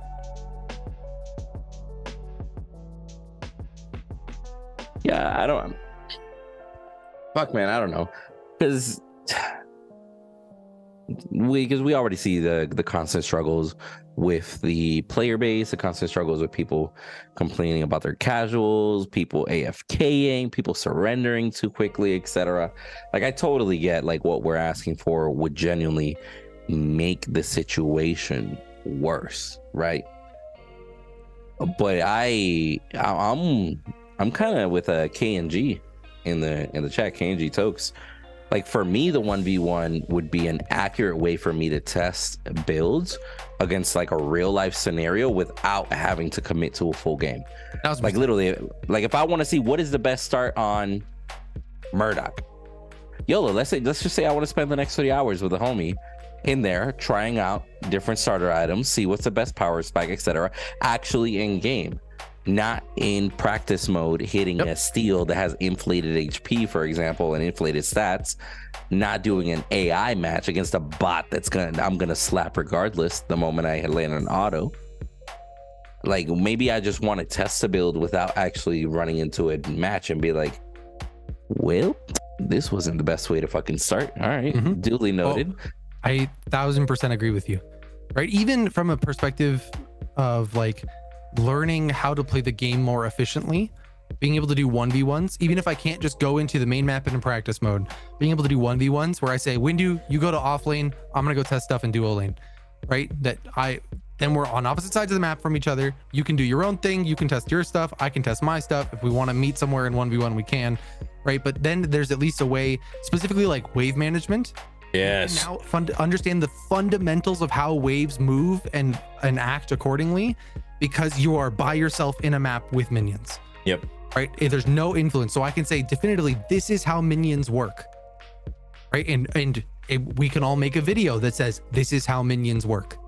Because right now, yes, people know 99% maybe of how minions work, but they don't have the ability to go in and rapid fire test all of those ideas and how we think minions work to get a really keen understanding. Yep.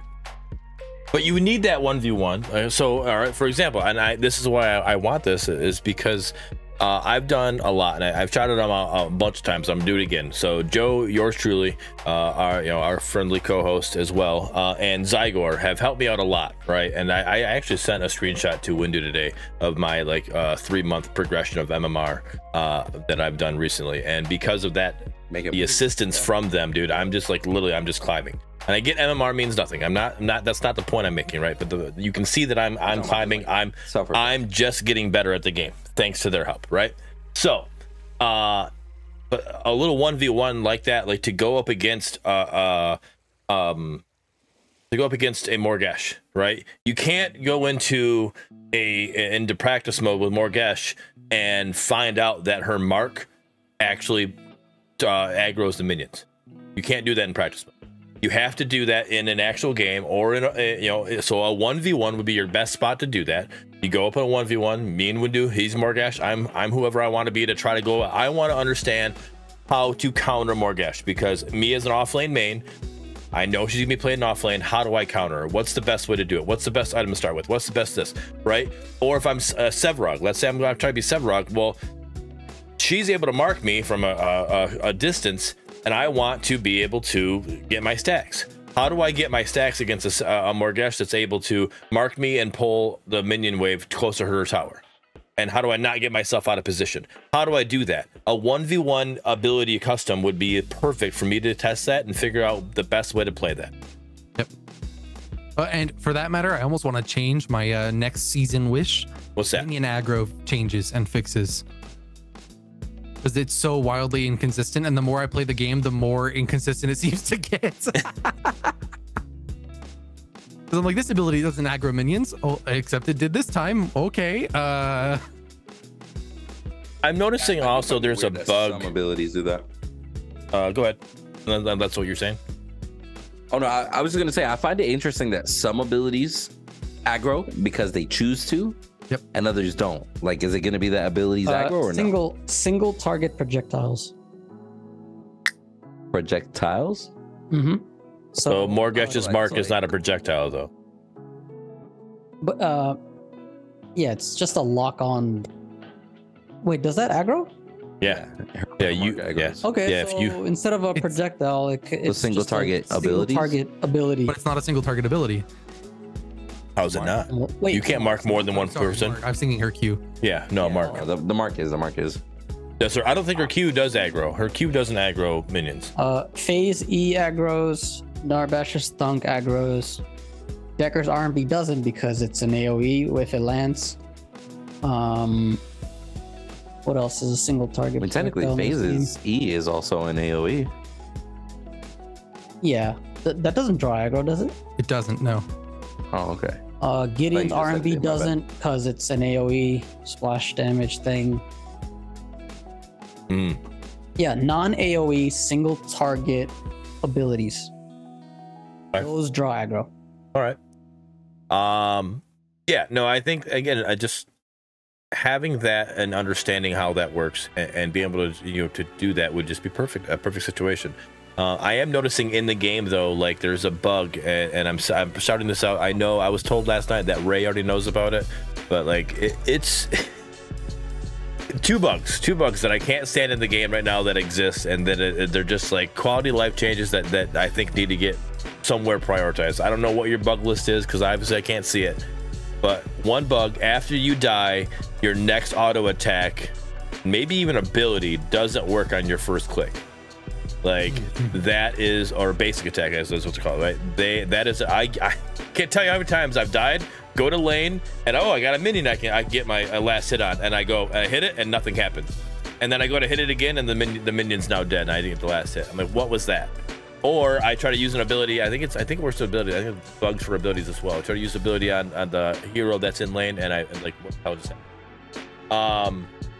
So you have that. And then the other one that I can't stand, and this is just quality of life, and it's just annoying as all could be, when you back to base and you go to buy an item and you double click that item and nothing happens, and then you could not double click, you could 30 click the item and it finally buys it on the 30th click, but the 31st click it buys another one, and it's like, no, I didn't want two, I only wanted one. Why are you giving me this? Like, and again, your time at base is precious. You want to get to base, get what you want, and get back, right? Time in a MOBA is huge, and that is a bug that needs to get fixed. Please fix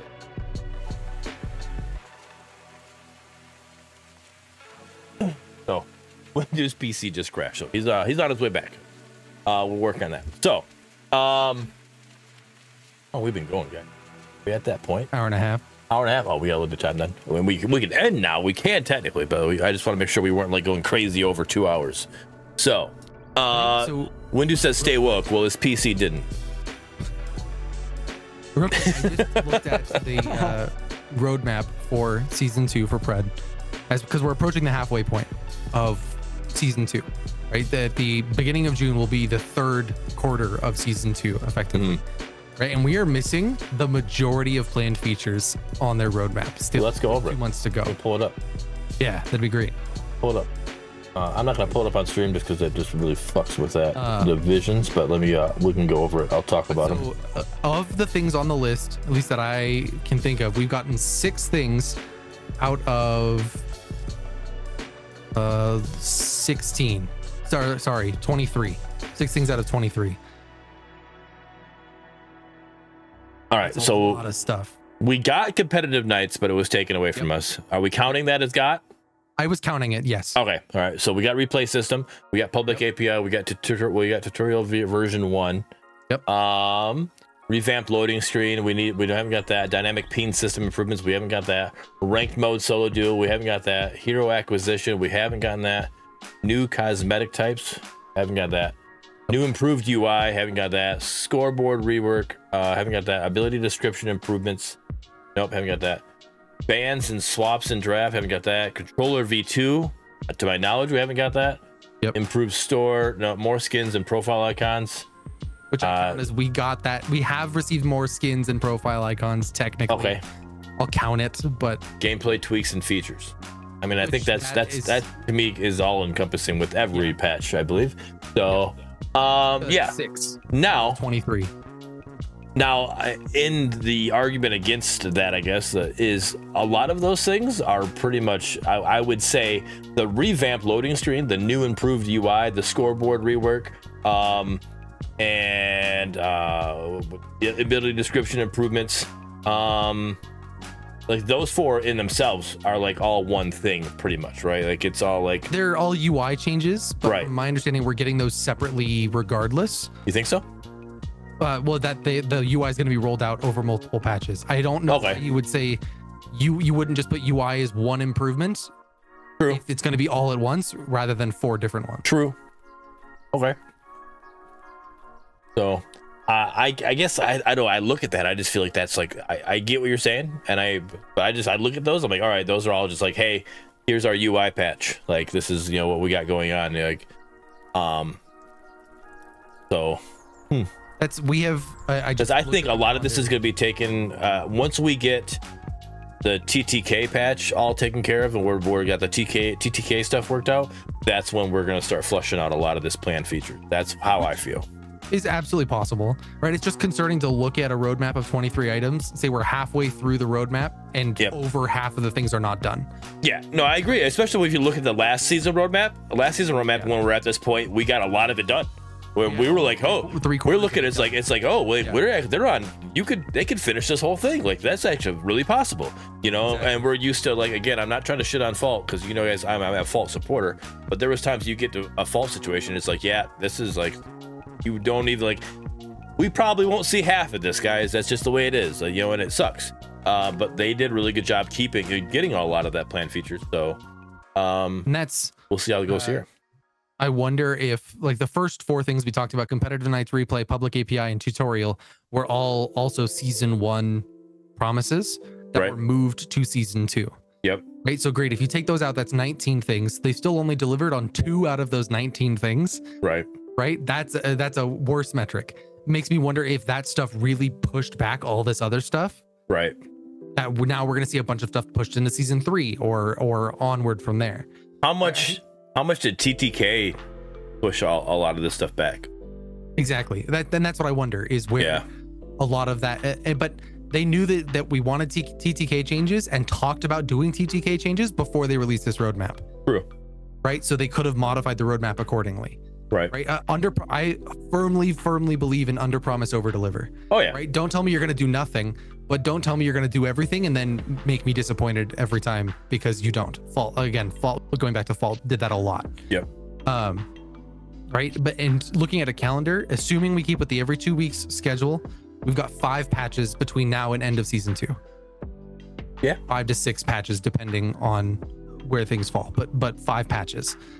Yes, they could extend into August like they did with season 1 a little bit. Right. So that's why I say 5 to 6.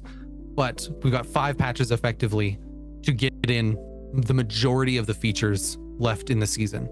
And I hope you're right in that all the UI stuff will come in one burst, and that this other stuff will come in very quickly then thereafter. But looking at it just from like you said, especially from a last season standpoint, it's very different in terms of where we are in terms of roadmap completion. Right. Xerxes says, when is the next patch? Is it next week? Yes, it is next week. Should be next Tuesday, and it should be more of like a balanced style patch. And I say balanced style because Zygor says 2 of those are only going to be balanced patches. Now, what they mean by balance, well, at least the announcements and how I understood it is, am I not showing? I'm frozen again. All right, Windu, I need you to get back here. But I'm going to keep talking, and it's just your face the whole time. Windu's back, not on my side, so it's that frozen on me. So so it's literally Jelly, it's only your face right now, so don't make any weird too crazy faces, but it's only you right now. So but I'll finish my point, and then I'll close out Zoom and reopen it again. We'll try to do this one more time. So the way I understood it is, one patch is going to be a hero patch, the patch in between is going to be a balance patch. Now, that balance patch doesn't mean that it's not going to have any content. That just means it's not going to be a hero release patch. So it can still have the new improved UI, could be on that patch with balance work, or the scoreboard rework with balance work. And just the hero patches are every other one. Which, yeah, I would agree with you there that that's my understanding of how the patches work too. I still think I have a full faith. I like the fact they put the disclaimer, because I think that's something that Fault really never did. At least I don't remember the disclaimer, but the disclaimer: this list is a show of intent. Some features may not make it in during this season, right? And that's fine. They put that in there, so if that does get pushed, it gets pushed, and we're not fully committed. So I understand that, but I still, again, seeing what they were able to do last season, and they completed a very good majority of that planned features. I think with 5 weeks, they still got plenty of time to get a lot of these. I think a lot of these you can knock out together. Let's go. So we'll see. Windu, your thoughts on the perception of them not having a lot of the planned features completed when we're halfway through the season? I think last season it probably put a little bit of it probably instilled a little bit of lack of faith in us when we got to the end and we're like, we're still missing 3 things. Maybe they'll deliver, maybe not. So I'm kind of with Jelly on that one. I'd much rather them give me 10 things, or tell me they're going to give me 10 things, but then they actually give us like 23 and be like, damn, this studio's on fucking point, bro. Kill that shit. Y'all can't touch it. Instead of being like, well, maybe it'll come next season because, you know, it wasn't promised. You know what I mean? Like, I'm sorry, you know, TLDR, read the fine print. I so sorry. The last thing these studios want, and this goes for any studio, honestly, is a lack of confidence in their team. Right? Great issues can come up. That's going to happen no matter what game it is. Any live service is eventually going to have an issue of some kind, balance, bugs, whatever. Right? How the team instills confidence that issue is going to get fixed is the biggest thing. Right? And when you shake people's confidence early on, it's really hard to get that back. We saw that with Fault. Right? That if you give people reason to doubt, they will doubt you more often than not. Right? And so they have to be careful with that. And like I said, under promise, over deliver, rather than over promise and under deliver. Because if they do that 2 seasons in a row, that's a trend. Right? And that could be really detrimental for them. I think the issue there, I get it. You guys aren't wrong because that's how it's going to be perceived. But the word promise there.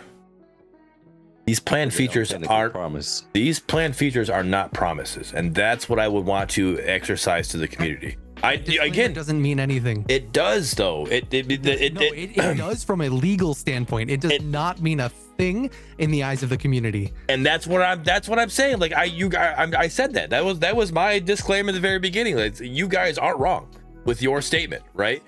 But the word promise. That's where I want to exercise this. I'm using this platform right now to exercise this, that this is not a promise. Don't take it as a promise, even though the majority of the community is going to do that. And that's what I'm just saying. I want, like, shouldn't tell us. If you don't want me to take it as a promise, then they shouldn't tell us. But then you're going to bitch about not having a roadmap. Well, that's the double-edged sword you live on. It's okay then. On them, not on me.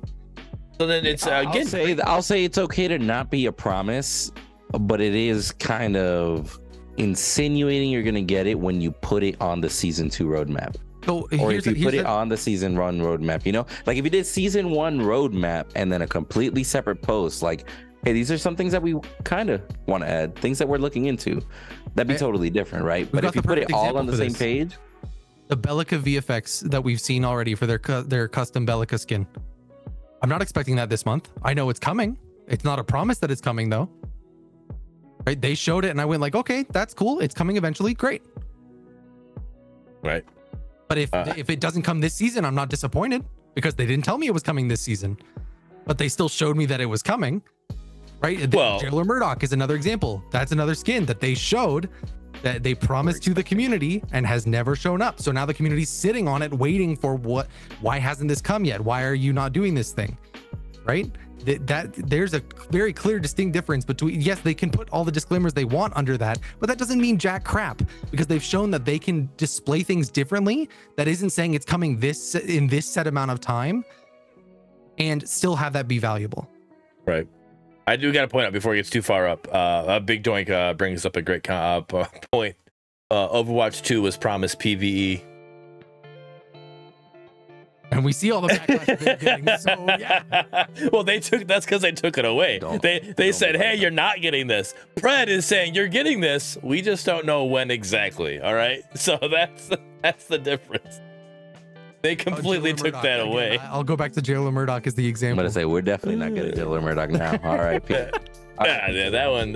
Again, I just wish they would, but I wish they would come out with something about that. I know I said that earlier, but like that's just come out and tell us that we're not getting it. Come out and tell us the reason. Give us something. You know, this, even if you can literally, and I'm not the best at wording things, right? I'll 100% say it, but there's people you could have, a PR guy that can say, hey, this person, got moved on, whatever, from us, and this is their IP. They have that, whatever, something. If that's the case, I don't know. I'm just making shit up.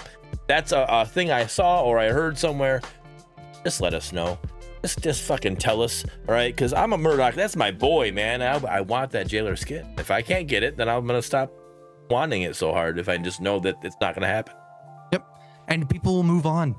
Tell us it's not going to happen. People will be, oh, that sucks, and then they'll forget about it. Yeah, right. Just like they're going to forget about Overwatch 2 PvE. I know that's a sad subject. Jilly, what's up about that? Was that this week or is that last week? You were talking about that in FTM, the Overwatch PvE. So. Oh, rip. Yeah, that was last week, Friday. How does the Bearded have all these waifu cups when they're all sold out? What a waifu hog. I'm a partner, bud. That's how it works. Anyways, yeah, no, I get what you guys are saying, and I guess I'm looking at it at a different light, though. I look at it different light because, like, I thought again, I'm coming from the fault standpoint, right? I'm not one to sit here and play a bunch of early access games or whatever. I play my games that I play, and then it would just end up being Fault, Predecessor, and Paragon the Overprime were the early access games that I jumped into, that I got into doing this stuff. So, disclaimer there. But seeing how things were ran through Fault and how you would see their quote-unquote roadmap, and then it was completely under-delivered. Going off of what I'm used to and the under-delivery that I've been used to, I feel like season 1 was an over-delivery, and I feel like Pred's doing a good job. Like, they didn't give us everything, but they still over-delivered. They gave us more than half of it, and I feel like we're in a good spot, and I still have trust in this. I was before OBS decided to crash on me, but that's where I'm at. I think really we've covered everything. Windu, you got anything else you want to talk about? Medkit, you're back now. You got anything else you want to talk about? No, I'm no. All I'm gonna say is I'm a little disappointed as far as Omega and the spiciness that we've seen in the past, social media wise, out of them. And now this last week, all we really have is what y'all think of Morgash and the patch yesterday, and that's it. Like, that was actually today. Or today. Yeah, that was today's post. Yeah. But yeah, like, I'm just like, I still would like to see more. Like, I understand they don't got to give us something every week, right? But just a little bit more. Let's throw a poll out there. Let's do a little bit of community engagement. They had the contest from last week, which they finally announced the winner, so I guess that's a little something that they did. Well, by the way, that Drongo picture was dope as fuck. Yeah, and that was this week, if I remember correctly. The winner was this week, yeah. They announced itself was from. But when was the contest? Contest ran for like 3 weeks though. So no, sorry, yeah, but I mean, when did they give you the 4 to pick from? I think that was the end of last week. And they announced the winner this week. May 19th. So that was 5 days ago. Yeah, that was on Friday. So I mean, okay. So all they've done since then, social media wise, is really just have people vote. Well, okay, no, let me take it back. They shared a clip of Slum is Feng Mao, and then Smashly was doing a charity stream. They shared that also. I guess I'm just a little bit like I wanted to see more content besides Goth Day picture, which I guess for some people, like if Joey were here, he would love that Goth Day picture. Oh yeah, Yeah, That picture's dope as fuck. I guess it's just because it's me. Yeah. I look at that picture and I'm like, blah, whatever. Move on to the next one.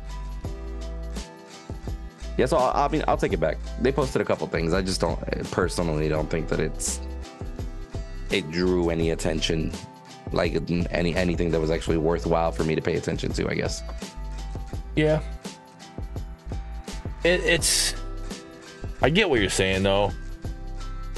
It does feel like the social interaction is kind of, besides that poll, I feel like there's even because they were posting clips for a while there. They only have the one clip really going off there, and that's the one clip. They have one clip going off from that situation. They usually do pretty good at getting a couple clips out there and saying out who this person was doing well. So that's either saying that nobody's doing good enough in their game that they're not putting clips out there, or that they just haven't been putting any clips out there. So keeping up with putting clips actively on there would be great. Clearly, doing good in the game is not the criteria there, because Windu's been on it several times. So who invited this guy? Who invited this guy? Ray's asking Alcessa, where's the Kira fan art? Yeah, Alcessa, where's your Kira fan art? I know you did Morgesh. All right, so yeah, I'm pretty good. Okay. Medkit? Anything?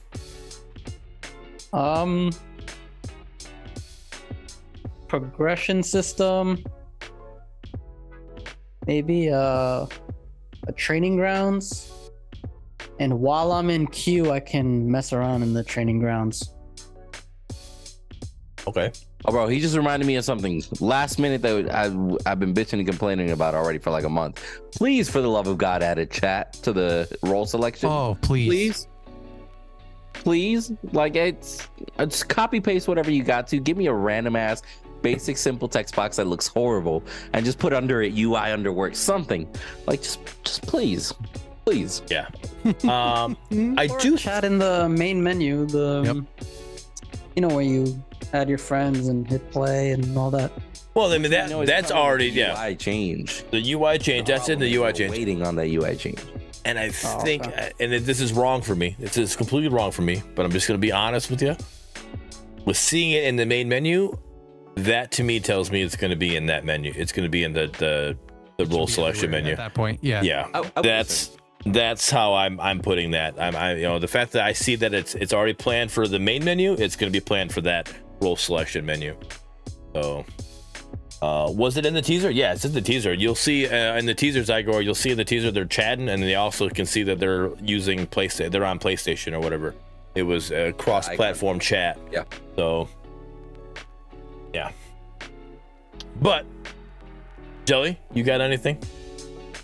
Anything else you want to touch on before we go over our last comments, concerns, or whatever? I think we've touched on pretty much everything there. All right. I am very excited to see who June's hero is going to be, and then their original hero. Yes, we are getting the original hero. I mean, I feel like there's so many leaks as far as the next hero anyway, bro. Oh, like tons. Whether it be on Discord or Reddit, I'm just like, bro, like. I don't pay attention to any of these leaks. I don't know what you're talking about. I want them Kwong or Greystone. They were on the poll. Yeah, I think the next hero is for sure Kwong or Greystone. Pretty much going to be one of those two. I hope so. We could use. I would love for them to. We could use another jungler.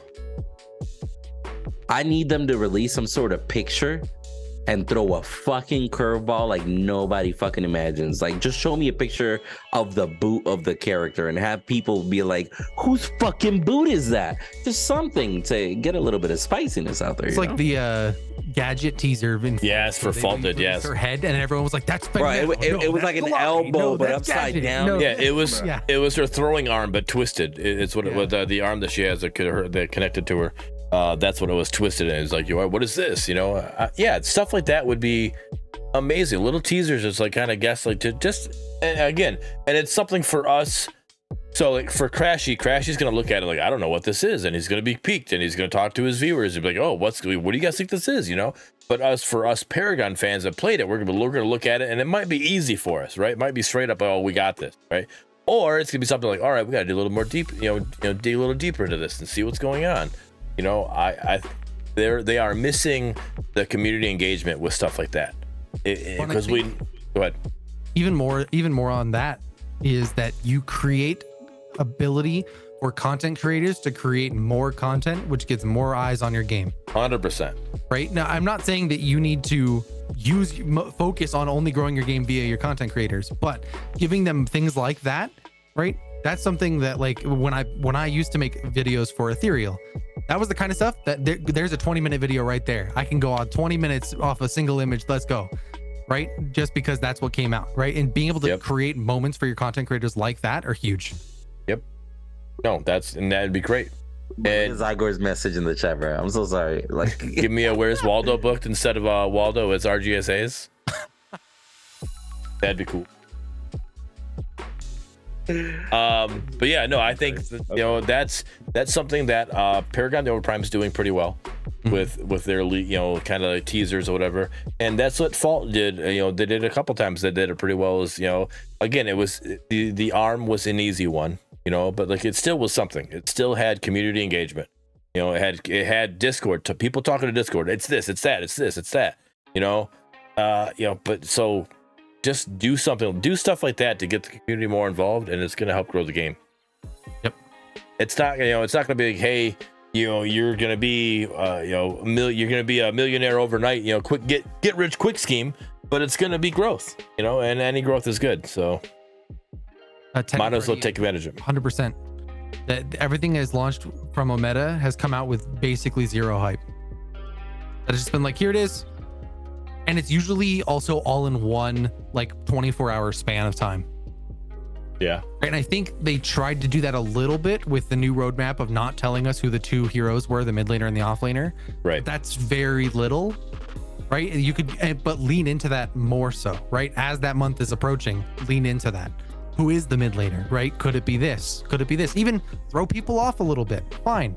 Again, if you give your content creators a reason to create content, it gets more eyes on your game, it gets more players involved, it gets more people excited. Yep. Right? Like, you have so much opportunity there that is relatively simple to do with just your social media team that would be massively beneficial, or could be massively beneficial. Yep.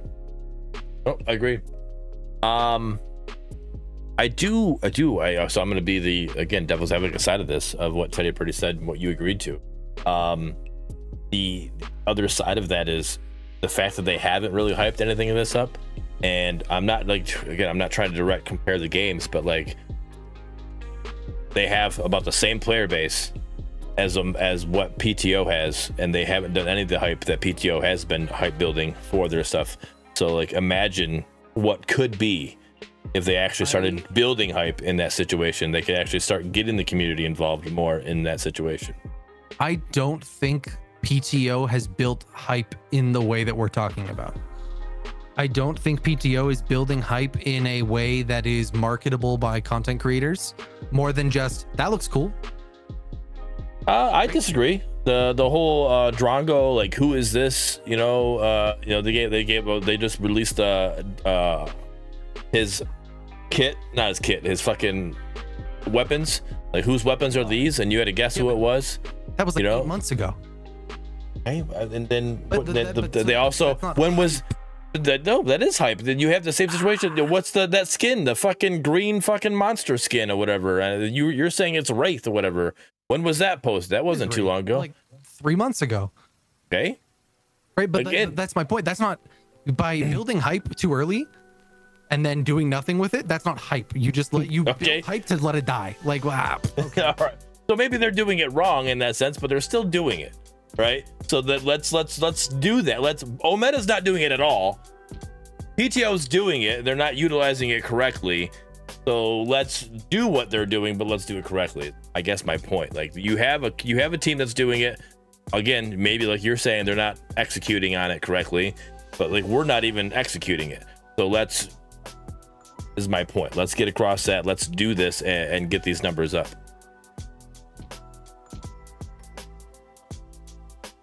Hype train derailed, right? All right, so let's go the same way we started this. We got Jelly.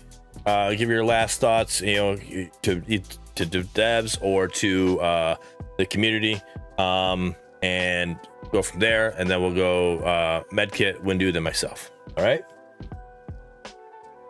Alrighty then. Well, first off, I want to start by saying Windu sucks. But overall, I think I'll go back to kind of how we opened this and what I was talking about then. I think the patches are heading in the right direction, and from a gameplay perspective for Predecessor, I would love to see a lot more come out of them in basically every other avenue though. I think the gameplay side of things is where they're strongest, and they're faltering right now in almost every other place to varying degrees. But I would love to see massive improvement there. But gameplay is on the right track, and I'm excited to see what the patch does next week or all of that stuff. Windu sucks. All right. Are you said you were a content creator? All right. Where can people find you creating content, and when can they find you creating content? Yeah, YouTube and Twitch. I'll be streaming a lot more on both of those platforms. And then I've got a video that I'm working on for Predecessor actually right now. I don't have a good time frame for it, but it will be coming probably in the next week or two, which should help get me back in a swing of making content again, because it's been 2.5 years since I made content, so it's been a little while. Right. And if I, obviously not, help you get a little more push out there, you also are making a video that's kind of explaining why you're getting more into the content creation video side of it, right? Yeah. So for those of you that don't know, I used to work on the Ethereal Clash of Souls team as one of their marketing people. Couldn't think of the word for that suddenly. But I've recently left that team, so I'm working on a video kind of just briefly explaining why I'm moving more back into content creation from that. There you go. All right. And Medkit, you're gonna get back into the content creation side things, right? Yeah, definitely. And, all right. Link would be in the description when this goes on YouTube. You can find me on YouTube at a Medkit. And yeah, I'm just getting back in the swing of things. I don't really have a message to the community other than I'm back. It's good to be back. And the only message to the devs would just be like a progression system would be nice. I haven't been too caught up with like the past couple of like patches. I missed 3 heroes, so I don't really have a ton of like context. But past couple of days, I've just been playing either on my own or with a friend or two, and haven't just been having fun just playing, and that's about it. There you go. Hey, got to get back into it somehow. So glad to have you back though. We're excited to continue doing these shows with you. Can't wait for you to get more active into it and have a little more of that get the rust knocked off. Like you said, you're a little rusty coming into this, so can't wait for that. Windu, I need you to unmute yourself first, bud. Yep. Touche. All right. But yeah, so appreciate everybody stopping by. I've basically been full-time YouTube as of late, as far as myself personally, what I got going on. So if you guys do want to follow my content, go follow me on YouTube, because it'll be a miracle if you find me on Twitch. And as far as everything goes, man, I just want to give a quick little shout out to everybody that's been showing up for the Predecessor Predcast that we've been doing, like as far as showing up live on Bearded Wolverine's channel, going after the fact on YouTube, checking out the VOD, leaving comments, etc. Me and Bearded literally go through every single comment and read them, so we really do appreciate you guys, and we hope to catch you all on the next one. Hope you guys enjoyed the episode. Yes, I do my best to go through and read every one of those comments. I even go back weeks later, or not weeks later, sorry, at least a week and a half later. Once the new video is up, I start looking at those comments. So yeah, keep on commenting on those, and we'll interact that way. And but as for myself, like I said in the beginning, I am trying to get back into that content creation groove that is not just live streaming. So I do have a video coming up. It's live tomorrow at 12 p.m. Eastern Standard Time. It's a video of me playing Grux off lane and just showing how tanky he can be with Sapphire's Mantle. Great crest on him, in my opinion. So watch that, comment on that, let me know what you think about that. Again, that's under the Bearded Wolverine YouTube. But other than that, I am live Monday, Tuesday, Wednesday's Predcast live here, and then Thursday live just playing Pred, grinding the game, doing my best to get better at off lane with different heroes and such. Grux is the #1 though, and but I appreciate all of you being here. Jelly, I know that was completely, that wasn't even last minute, that was last second, you know, ringing you in here. We were technically already live, and I reached out to him and I said, hey, you're active in chat, you want to come in? So shout out to Fox McCloud. Actually, he's like, hey man, I missed your commentary. I'm like, you know what, let's get Jelly in here, he's active, let's go. You know, we'll give Fox some a little jelly fix, you know. So now he needs to get peanut butter. So appreciate you coming in last second and hanging out. You always have great commentary, appreciate it. And to the devs, Ray, you're in chat. I was told you already know about it, but everybody else says that the devs, I need you to fix these bugs. Man, some of them are just annoying. So I know you're working on it, but keep up the work and let's get some more of these bugs squashed. That's pretty much it. So appreciate you all. And for Crashy, all right, I'll say one for Crashy, and I'm hoping this will be enough. Let's try not to AFK unless you have to. I get there's things that you have to, literally there's times you have to AFK, understandable, but don't AFK. Don't just DC just to DC. Don't be a dick. Play the game, don't be toxic, have fun, and we'll see you all in the next one. All right, peace.